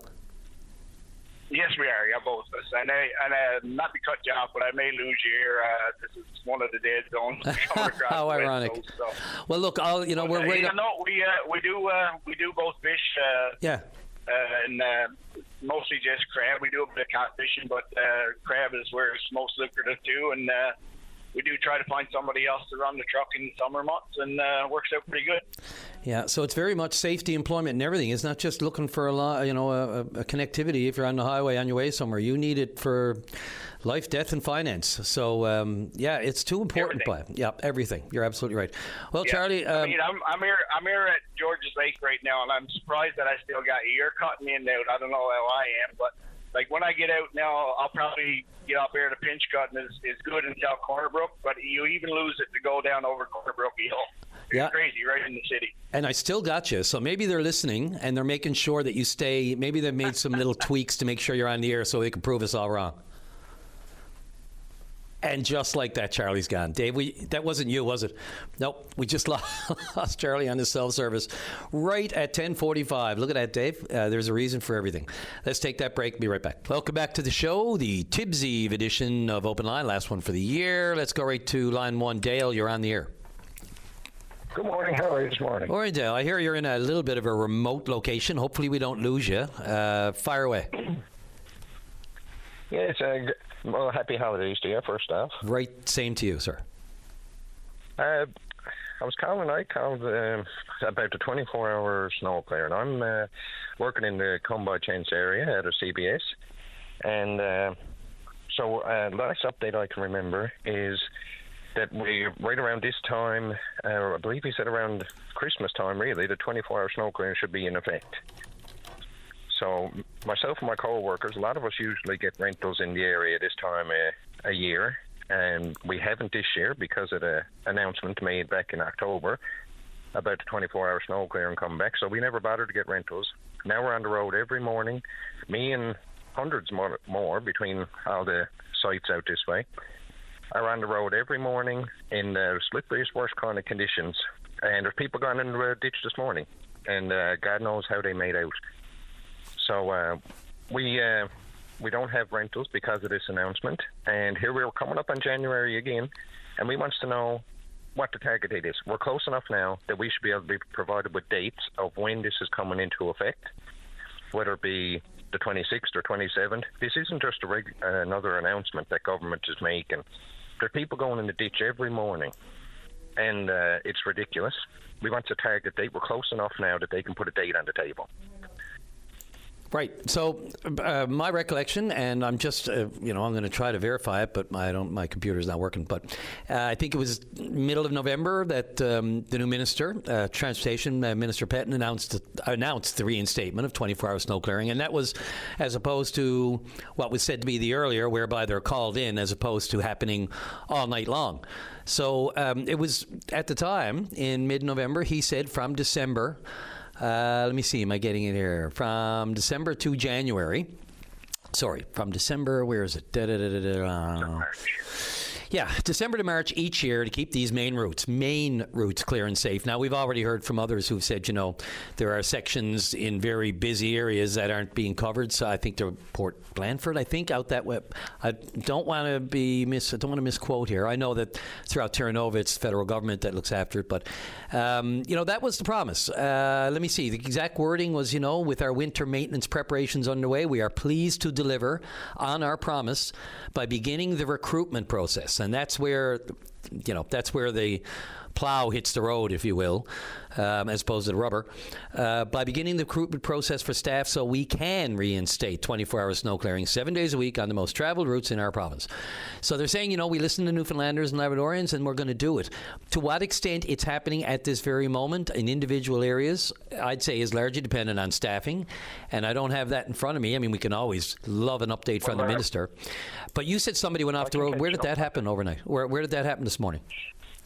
Well, just to speak to your point earlier, there wasn't another update since the one you're reading there. About December 5th or 6th, maybe, Mr. Petton came on, and because of the public outcry about no updates, and there was another update since then, it was on the OCM online, that it would be around the Christmas time, because we wanted a target date. We were on open line asking for it. Mr. Petton came on and said it'd be around Christmas time, around the end of December.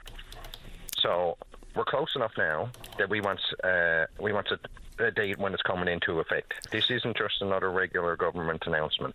There's people going off the road. The vehicles you were asking about were just after the turn-off for Argentia past Whitburn there, going west.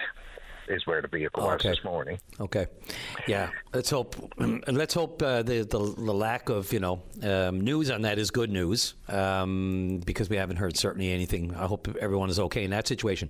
And you are 100% right, Dale. I was just, again, I've mentioned before where I'm out of the loop quite a bit down in the courts and other places. I don't always catch every story, but you're right. The update, what I read was the province's news release with their grand plan. That was mid-November. But you're right. Early December on the 3rd, the minister did a newser, and he, at that time, said the provincial snow clearing fleet is ready to go as the first major storm of the season bears down on the island. Now, that was December the 3rd.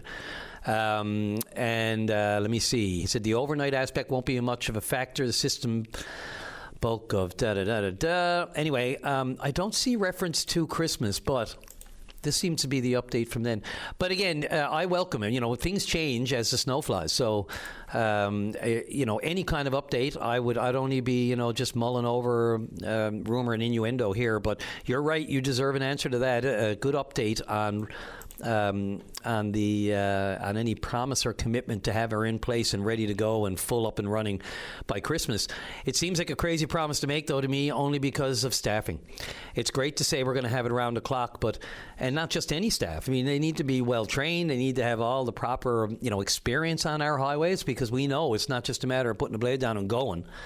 in poor visibility, it can create some pretty, tense situations on the highway, especially in the worst of weather. So the best I can tell you now is what you said is still on the table, but I don't have an update in front of me to tell me whether or not they're going to live up to that, and whether or not they have a full complement. Yeah.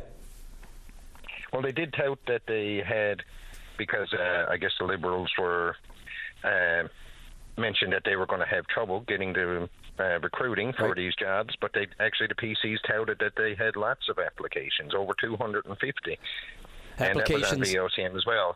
So they they said they have lots of applicants that they're doing for interviews, qualified applicants. So they were touting that as well. So they don't, that's not an issue. And based off our conversation here, and me and a good hundreds others, and we're struggling to find the information between two of us right now. That alone calls for an update. And we want to target when the blade's going to be on the road, because this is something serious. People could be killed any morning. Yeah, I mean, right now we are ready for winter, quote unquote. Minister Pettin, and that was December the 3rd. It doesn't say the blades won't be on the ground. And again, there's nothing in that story that I can see here. And I don't have, the story is one thing. The interview could have been longer with a lot more detail. But the story we put online might be a little more condensed. But I don't see any commitment to Christmas and that sort of thing. But I mean, in early December, he said they were ready to go. They called back all 450. Staff that they have, and you said, the applications were in the queue. So, hopefully they're vetting those and they're putting them in the vehicles as quick as they can. But there's nothing here to suggest that it's not still on track. So if you're not... sorry. I think you're 100% right that, this lack of information in grey area calls for an update from Mr. Pettin. So maybe you could appeal to the Minister to call in and give the hundreds of people on the road in the morning in dangerous conditions an update, because we want to get home to our families. We don't want to be in the ditch waiting for an ambulance. So maybe you could appeal to the Minister to give us an update. I would be more than happy to. And, let's face it, Dale, with the weather we got coming here right now in the next couple of days, it's very timely. No reason at all not to be available to Transportation Minister to speak to this, just to reaffirm, as the questions that you had and other people who will be traveling on the highways over the next few days, they'd be nice. I'd say they'd be happy to hear from the Minister right now firsthand. So certainly, if the Minister's listening or his staff are listening, and we know they do, they hire people specifically for that reason, media monitoring we used to call it, to keep an eye, and rightly so, to keep an eye on what's being said, just so that, it's all accurate and factual. But the most accurate and factual would be the Minister himself, the horse's mouth. So if Minister Pettin's available, God knows he would have been all over our airwaves, and was in the opposition, so and rightly so. So absolutely look forward to, on behalf of you and everybody else who's got to hit that road and wondering if what kind of white knuckle driving they're in for in the next few days. Well, thanks a million for taking my call. The hundreds of others, I'm sure, are listening, and we're glad that you're appealing to the Minister for more information, because we certainly deserve to go home to our families the same as he do on a safe road every evening. I couldn't agree more. Dale, where exactly are you at? You say a cabin out around Come by Chance? Yes, no, that's where I work, out around Come by Chance. Okay. We're in our cabin there, not far from Brigus. Oh, nice. And what's she like out there today? Beautiful. Got a nice little skim of snow this morning, which is always nice to see this time of year creeping up on Christmas. Yeah, pretty close to St. John, so we pretty much got saying that little dusting this morning. That would have been not nicer to wake up to on Christmas Day as opposed to what I believe we're going to. So stay safe, hunker down, and the best of the holidays. Merry Christmas to you and yours. Thanks a million for speaking up for us. We certainly appreciate it. You got it. Thanks, Dale. Thank you. Bye-bye. All right, so there's the call out to the Minister. And again, it would be very timely. If we can get an update on, if everything is a go and ready to go, and at this time of year, as per the news release in the middle of November, and the update that we got just in early December that everything was good. Even if it's just to say, everything's good to go and we'll be on the road and no change in the plan, that'd be grand too. All right, coming up to the news, we're going to take that break, and when we come back, Eugene Nippert going to join us with some happy holidays and some other grand chat right after the news. Thanks. Stick around. You're listening to a rebroadcast of VOCM Open Line. Have your say by calling 709-273-5211 or 1-888-590-8626 and listen live weekday mornings at 9 a.m. And welcome back to Open Line, the final hour for 2025. And let's go right to line number 4. Eugene Nippert, you're on the air. Good morning, Brian. I feel so special. Well, you are. I'm getting in on the last hour of the Open Line show for before Christmas. Yeah, yeah, and for this year, I guess. Eh? And your first time on too, ever. Yeah, yeah, first time on. Well, actually, as I said here by Lewisport Junction, because I'm into Gander, and I've been uneasy to move because I went in the queue an hour ago, and I'm uneasy to move because I'm afraid I'm going to lose cell service. And these issues that have been talked about since I went in the queue, I mean, I've been working on these for years, like a better cell service with the federal government. With the MP and all that stuff, and trying to get better snow clearing for 24 hours, and trying to get at least the Trans-Canada, and we're having trouble with that. But all we can do is keep plugging away at it. And thank you to your producer David, to you today for taking my call, and VOCM, and thank you to Paddy Daly for all the times he have took my call and chatted with me. It's greatly appreciated, I tell you, because, even though you're not going to win them all, but I think we have gained some ground, you know what I mean? Like, I work on brush cutting, moose fencing, and that's all advancing, which is great to see. I mean, I drove from St. John's a couple of days ago, and you could see the fencing moving, and there was a moose inside that fence yesterday. So all these things are happening, and even, if we can get 1 mile of coverage of snow clearing this year that we didn't get last year, it's all a plus, and I appreciate it, and I'm sure the general public do. So I instead of, I want to thank, like I said, VOCM for taking my calls and letting the public know the concerns that we're working on. Thank you to the government for listening somewhat. I know it's not all perfect, but at least there's advancement. And thank you to the government for doing that. And I want to thank my family, of course, my friends, the listening public out there, and VOCM for taking my call. And God bless them all, and I hope they have a Merry Christmas and a Happy New Year. Well, Eugene, right back at you. And, you've been a great contributor to the program on a number of important causes, whether it's the moose fencing or the SOPAC work and everything else that you've called and weighed in on and shared your views and triggered the masses to do something and get government moving, too. I mean, through no small effort of your own and others in the same group. So on behalf of us, and behalf of Paddy and the show and VO and everyone else, right back at you. I hope you have a great and safe holiday as well. Yes, thank you, Brian. Really appreciate it. The issues I'm working on now, and I'm going to make this, is trying to get better service for the air ambulance, trying to get it closer to the patient that's waiting, trying to get based in Goose Bay and Gander. So that's still up and running, and hopefully we can get that accomplished in the new year. So yes, thank you to VOCM again, Brian, and you're doing a wonderful job, man, and you're busy, having a busy morning. Yeah, we like it that way. That's all I can tell you. Yes. Thanks again, Eugene. Yeah. All the best. God bless you. Okay, talk to you in the new year. Great. Bye-bye. Take care. Bye. All right. Eugene, on the way by. Let's go right to line number 1. And Eddie Joyce, you're on the air. Good morning, Brian. How are you? I'm grand, by. How are you? How's your season doing?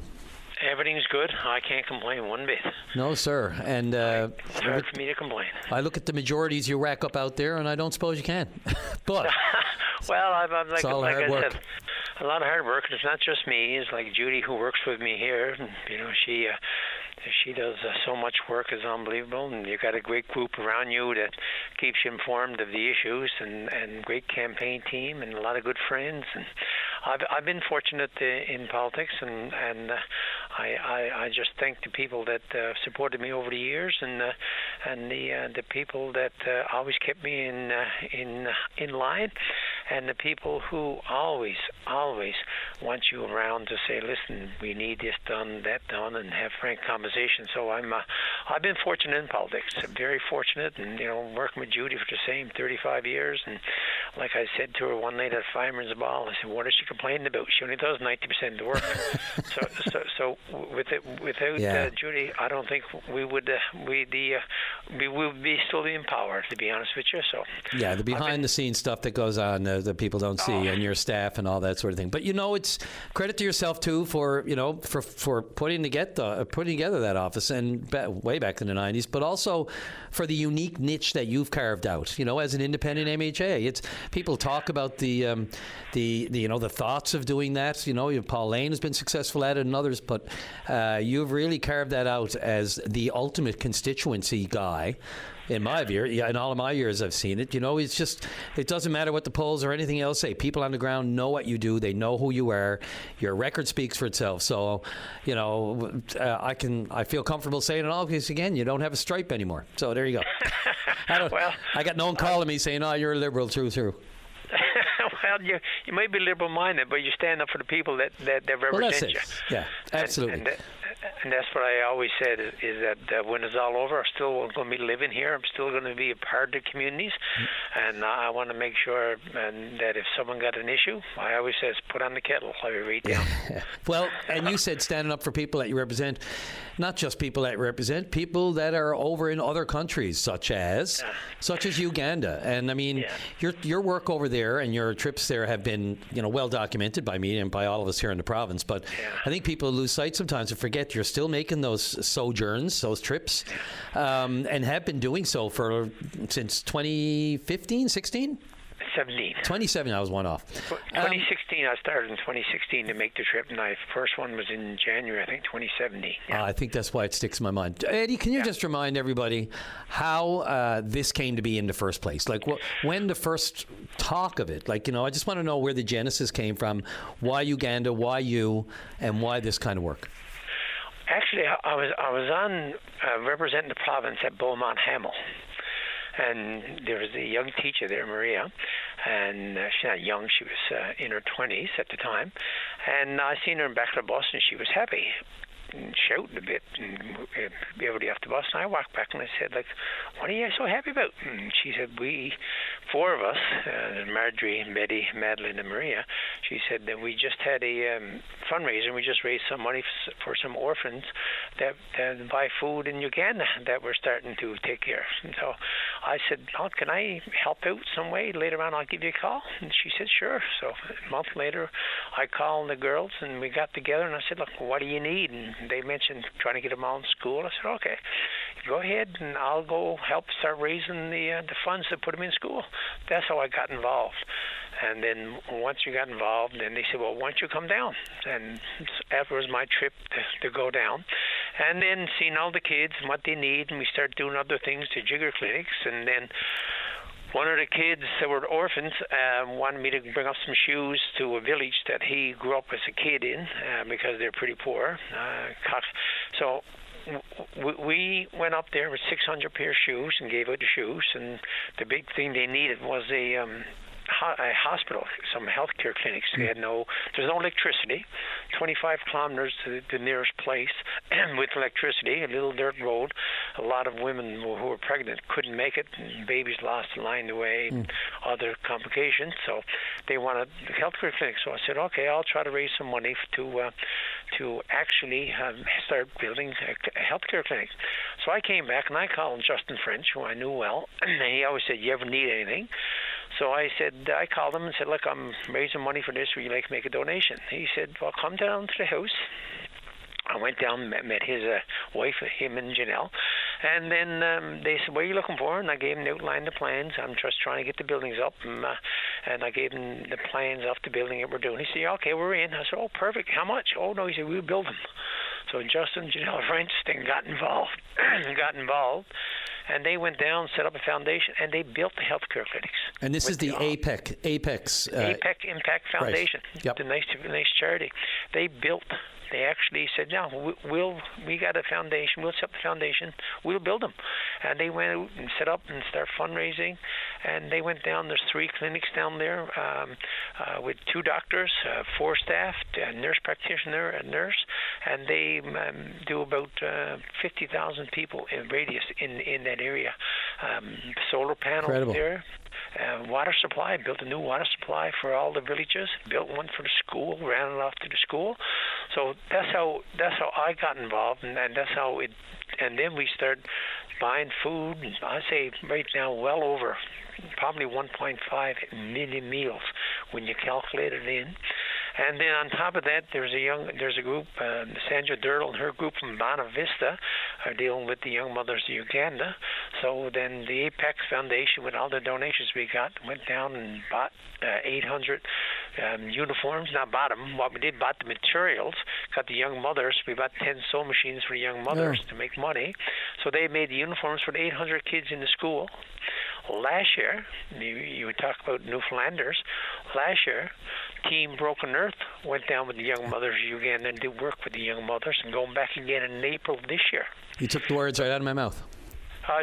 So it may be me speaking, but I can guarantee you, without Justin Janelle French, without the Team Broken Earth, and without Sandra and her group, there's a lot of great work that has been done and continues to be done in Uganda.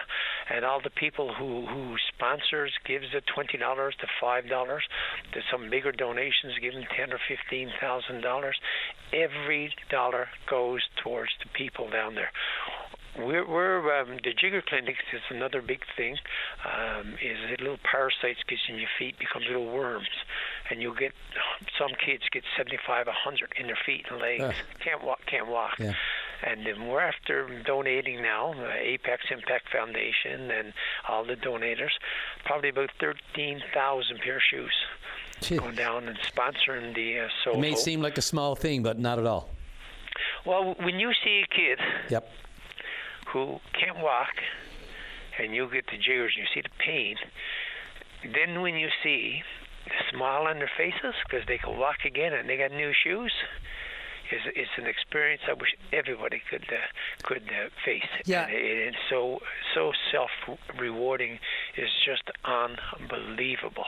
And you've already been there this year, right? I was there and back, yeah. When were you down? Week, I went down the November 19th and got back on the 14th, 15th. Wow, so almost a full month in Uganda. Yep. I don't want to get too much. I mean, obviously, this has given you an incredible perspective that people who haven't traveled, well, I mean, you travel around the world, but Uganda's and these African nations where the poverty is so extreme, it must give you an incredible perspective that others don't have the luxury when they come back to Newfoundland and Labrador. When you come back, you feel privileged, and you see the poverty, and I know there's people struggling in Newfoundland and Labrador. There's absolutely no doubt about that. But the struggles that we have are much different than the struggles in Uganda when the kids get up, don't know if they're going to have breakfast, don't know if they're going to eat for a couple of days. We've got one T-shirt that's ripped up, got no shoes on. So it's a different perspective. And I know there's people in Newfoundland and Labrador struggling, as I just mentioned, but you see it so common down there, and they defy logic. When you go to and you give a kid a few T-shirts, give a young girl a new dress, they're so happy. Yeah. And then even if you don't, you give them. This year, Justin went out and asked for footballs. We got about 140 or 150 soccer balls went down. Kids are so happy just have a ball to play on a field. And then this Alistair McConnell, he went out and raised about 250 soccer uniforms from across the province. Paradise Soccer Club, the Cornerbrook United, St. John's Club donated their soccer uniforms. And the kids now, and soccer's so big down there. It's unbelievable how big it is. Yeah. Football, they call it. We call it soccer. Yeah. But a lot of kids, they play so hard because the school may pick them up and pay for the tuition. Sure. That's their school. That's their schooling that's done. So it's so proud to be able to do it on behalf of all the people. And without Justin, Janelle, and Sandra, and Team Broken Earth, this is a big thing for Newfoundland. We help so many people down there. And all the people who give the donations, people say, well, I only got $20. I look at them and say, well, that's 4 pair of shoes, and they're astonished when they hear that part. Yep. And there's so many other things that we do down there that we're so privileged to be able to do it, and we're so privileged to be able to do it on behalf of other people. And Brian, just the small things. People think that you're changing lives. I'll just give you an example. A few years ago, I sponsored this family 500,000 shillings, which is what, $180 to start a farm. Since that person started the farm, I made a deal with them, pay me back, not money, but give someone else 2 pigs. Now there's 3 other families. They got about 18, 20 pigs. Their whole family's sustained now. Yeah. And give them a little. Yeah. Give them a little. The loaves and the fishes, right? Instead of giving the fish, show me how to fish. And then this is how you can't change Uganda, whole Uganda, but I can guarantee you, with all the volunteer work and everybody who donated and all the people that go down and do work, and Hope Newfoundland and Labrador got 23 orphans. The first kid that's going to the school right now is in his 4th year of law school. The other one, junior. Fantastic. He just finished his accounting. There's 2 more wants to be doctors. One wants, and they all got what they want to be. And Nelson was 9 years old with 5 siblings. Now he's in 4th year law school. Does a heart and a body good, Eddie? Only because I'm way up past the break. I'm going to have to say goodbye. But listen, people talk about the work you do down there, and then others will say, "Oh yeah, but what about his constituents?" I think your constituents are just fine knowing the work that you're doing there, and it's the proof's in the pudding. Your re-election and the work you do in your own district. So on both fronts, good on you. Well done again. I'm sure it just. I can't imagine what it does for somebody to see that kind of result from the work you do down there. So, Right, just on one thing on my constituents, there has been one constituent that said to me, how about us? You know what they always say? Here's what I can help it with. Yeah, and it shows. It shows. Yeah. They've all. It's almost. It's contagious, Eddie. And to you and your family, Merry Christmas and Happy New Year, and then to all the VOCM who always gives me the opportunity to raise issues on behalf of the constituents of Bay of Islands. Thank you very much again. And I wish everybody a Merry Christmas and a Happy New Year. And reach out to people who need a little someone for a little phone call or a little drop in during Christmas, because Christmas is a lonely time for a lot of people. Absolutely. Best of the season, Eddie. Merry Christmas. Take care. And thank you for this opportunity. You're welcome. Anytime. Take care. Have a good day. You too. Bye.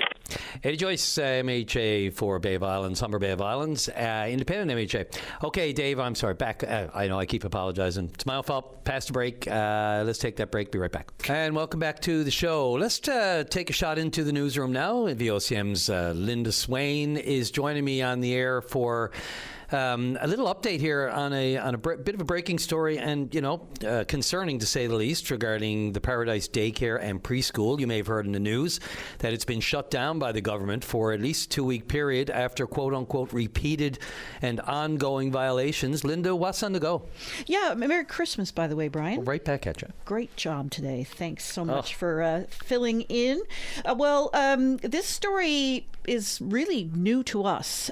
We started getting some calls and emails within the last couple of days anyway, saying, you need to look into this. There's something going on at Paradise Daycare and Preschool. And of course, we checked on the government's website. They have access to information that you can just go on. Anybody can go on and have a look at some of the violations related to childcare centers. And we know what the situation is with childcare centers here at Newfoundland and Labrador. I mean, they're at a premium, right?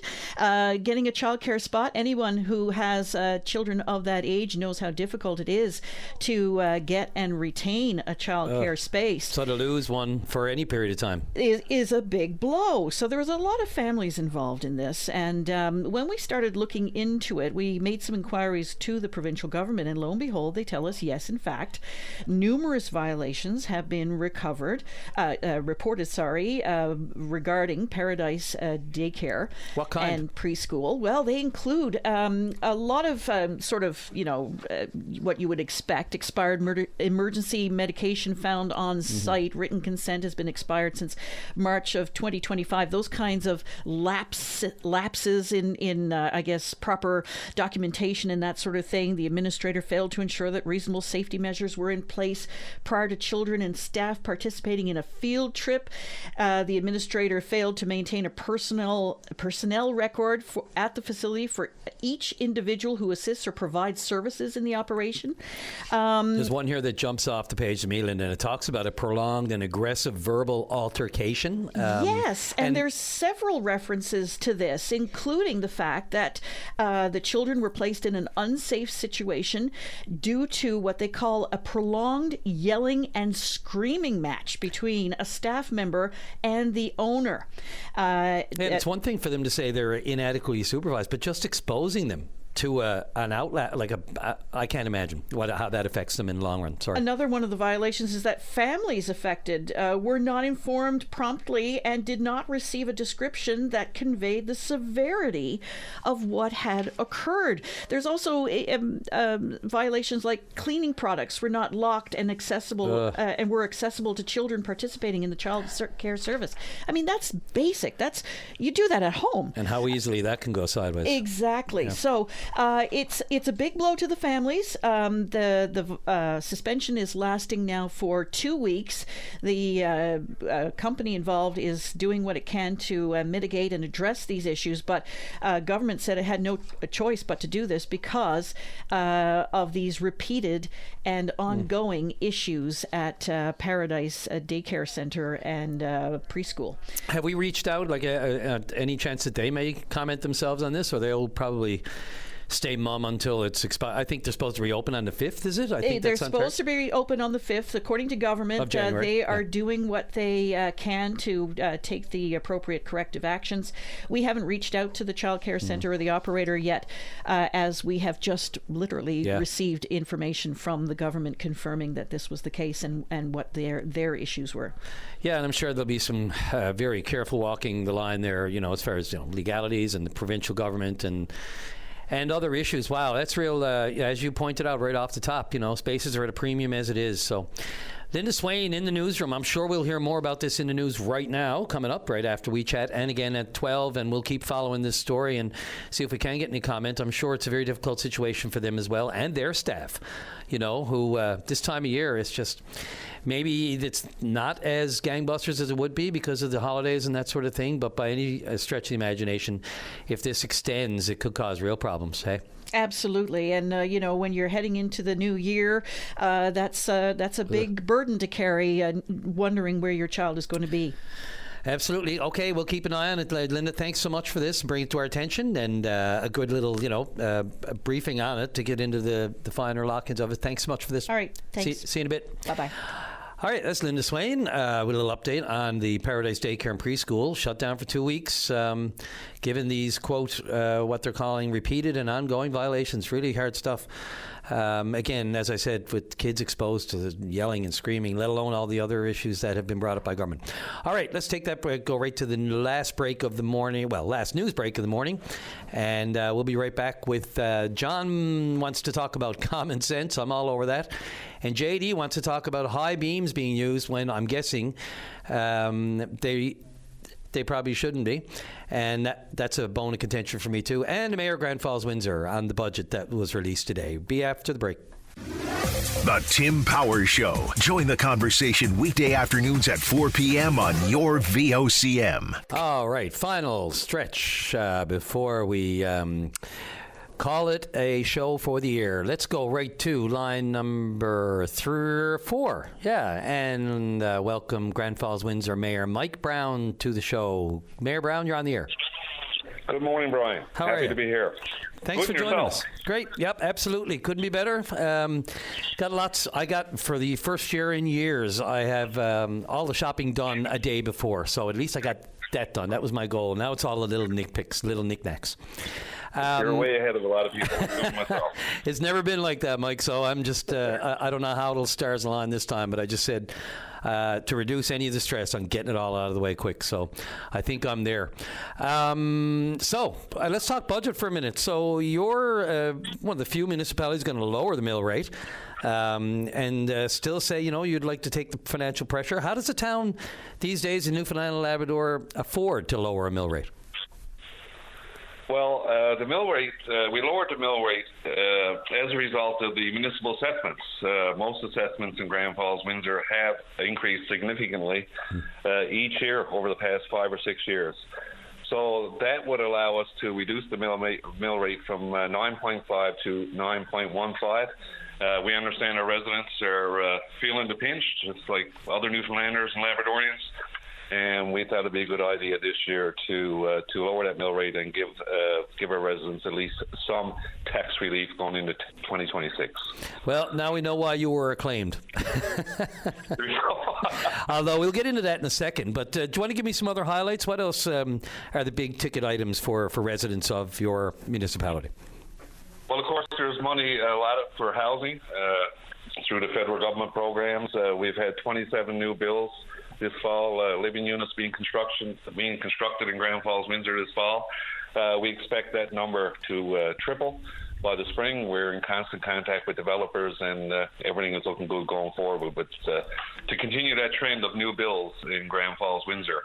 Also, there's a significant amount of money allotted for recreation, which will see improvements to our basketball court, our tennis courts, and our soccer field, and some significant improvements to our YMCA swimming pool as well on that end. And on the capital works side, we've allotted money for a new flyer that to handle the snow we get each winter that we'll be able to use in the summertime as well.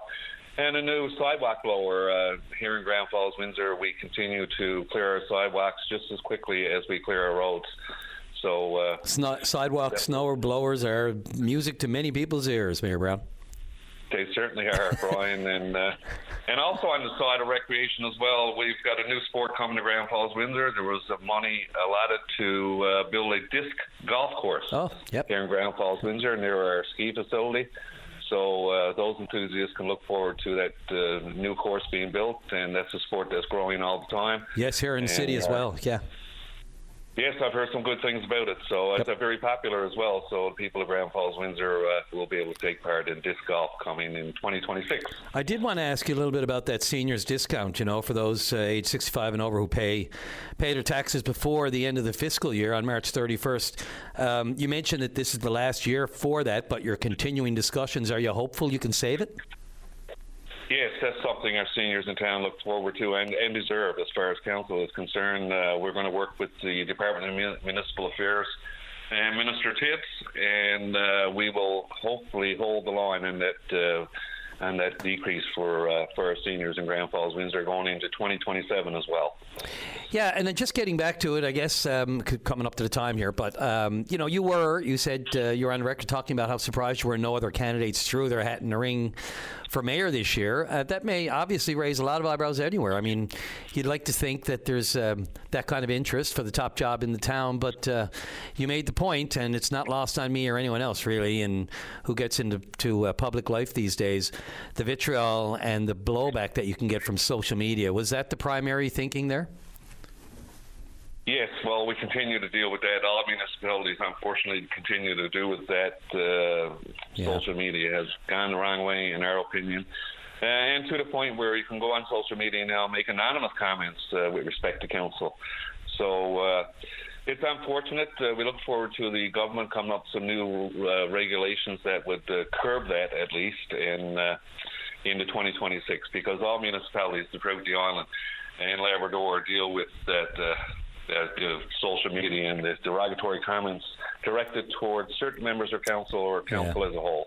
It's a real very unfortunate, Brian. It's a real shame. Real shame that it's come to that, that people can so easily just be mean. I just...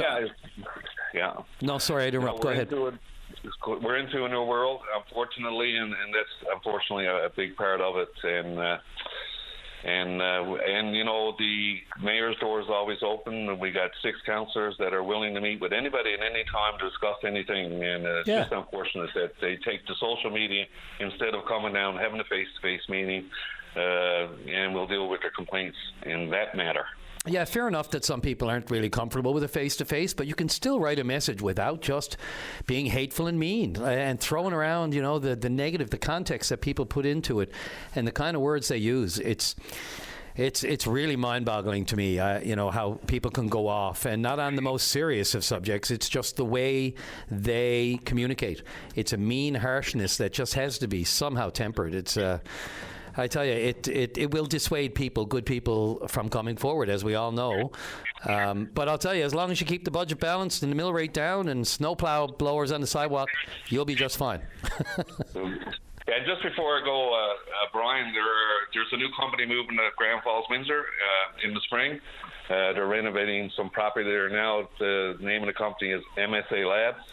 And there will be 26 new full-time jobs for the people of Grand Falls, Windsor to apply for. And that end of it, this company analyzes core samples for the mining industry. Right on. And okay.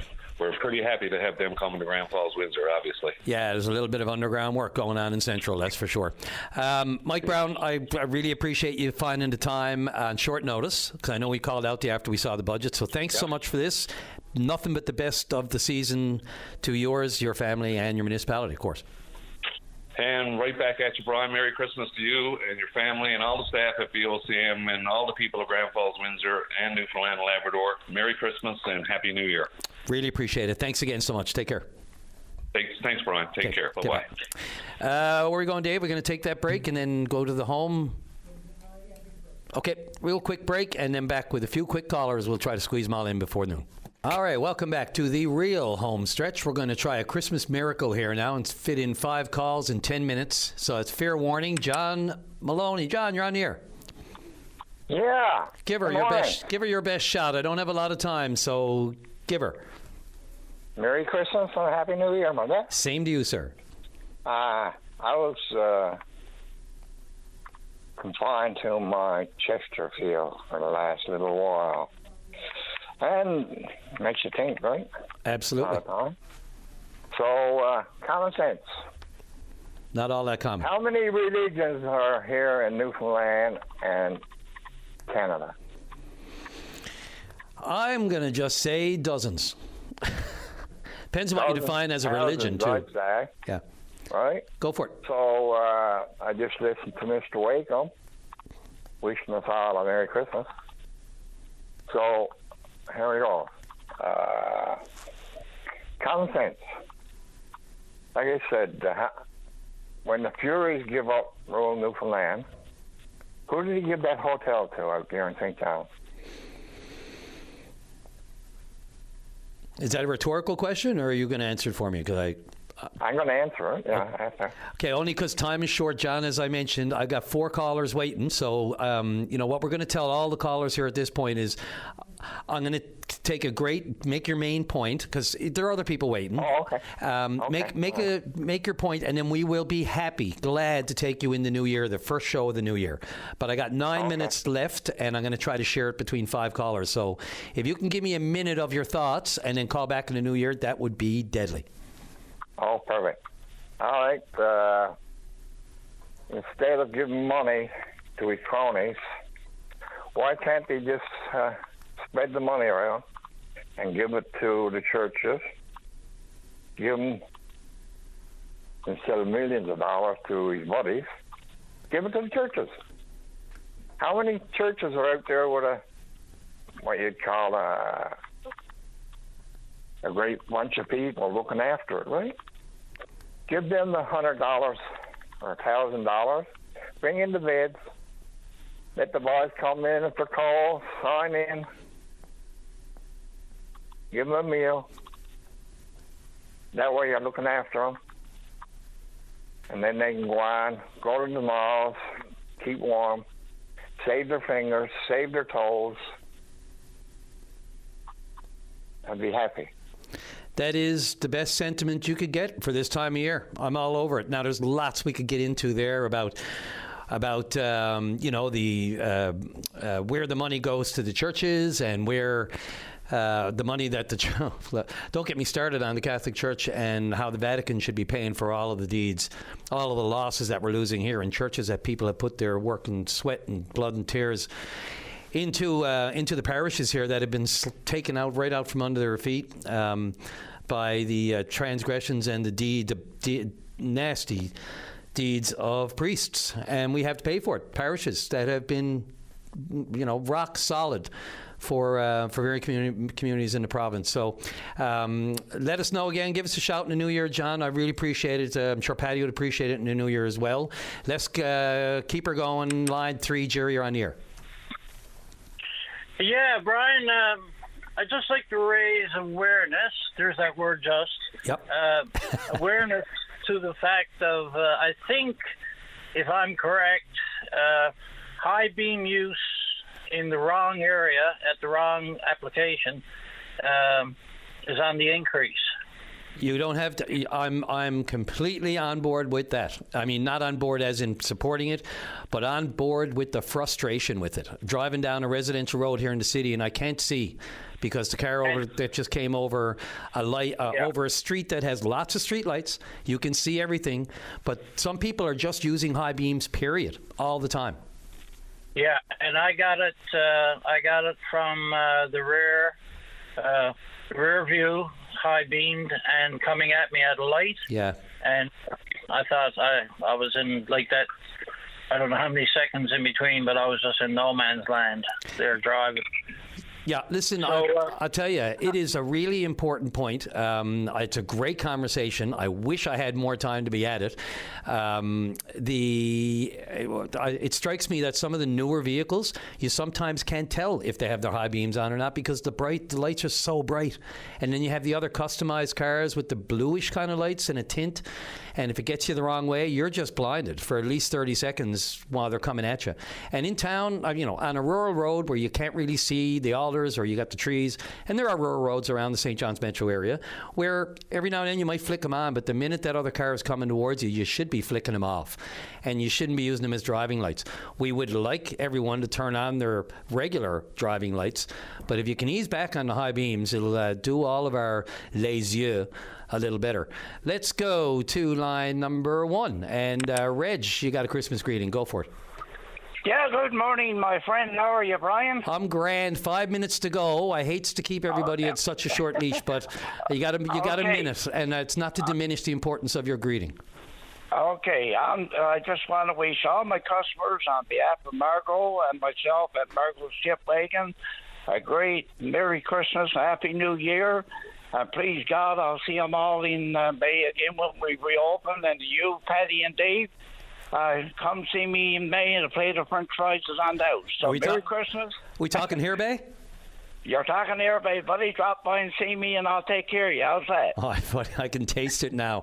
Reg, I'm in. I don't know about... Maybe we'll all come out for a road trip, but I'm in. That's for sure. Yeah. Okay, and I'll guarantee you'll have the best fish and chips on the end of the day. Okay? I can't. I'm up for that challenge. Thanks, Reg. Best of the holidays. Merry Christmas. Okay. Take care, my buddy. All right. You too. All right, Dave. Let's see. Yeah, let's go to a couple of callers left. Kirk on line 5. You're on the air.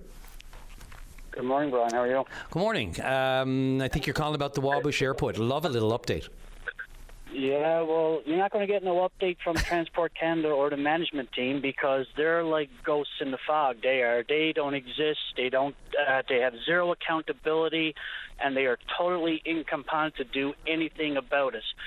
The management team here has to change majorly. It's a federally ran airport. There's no airport manager on site. She do not live here.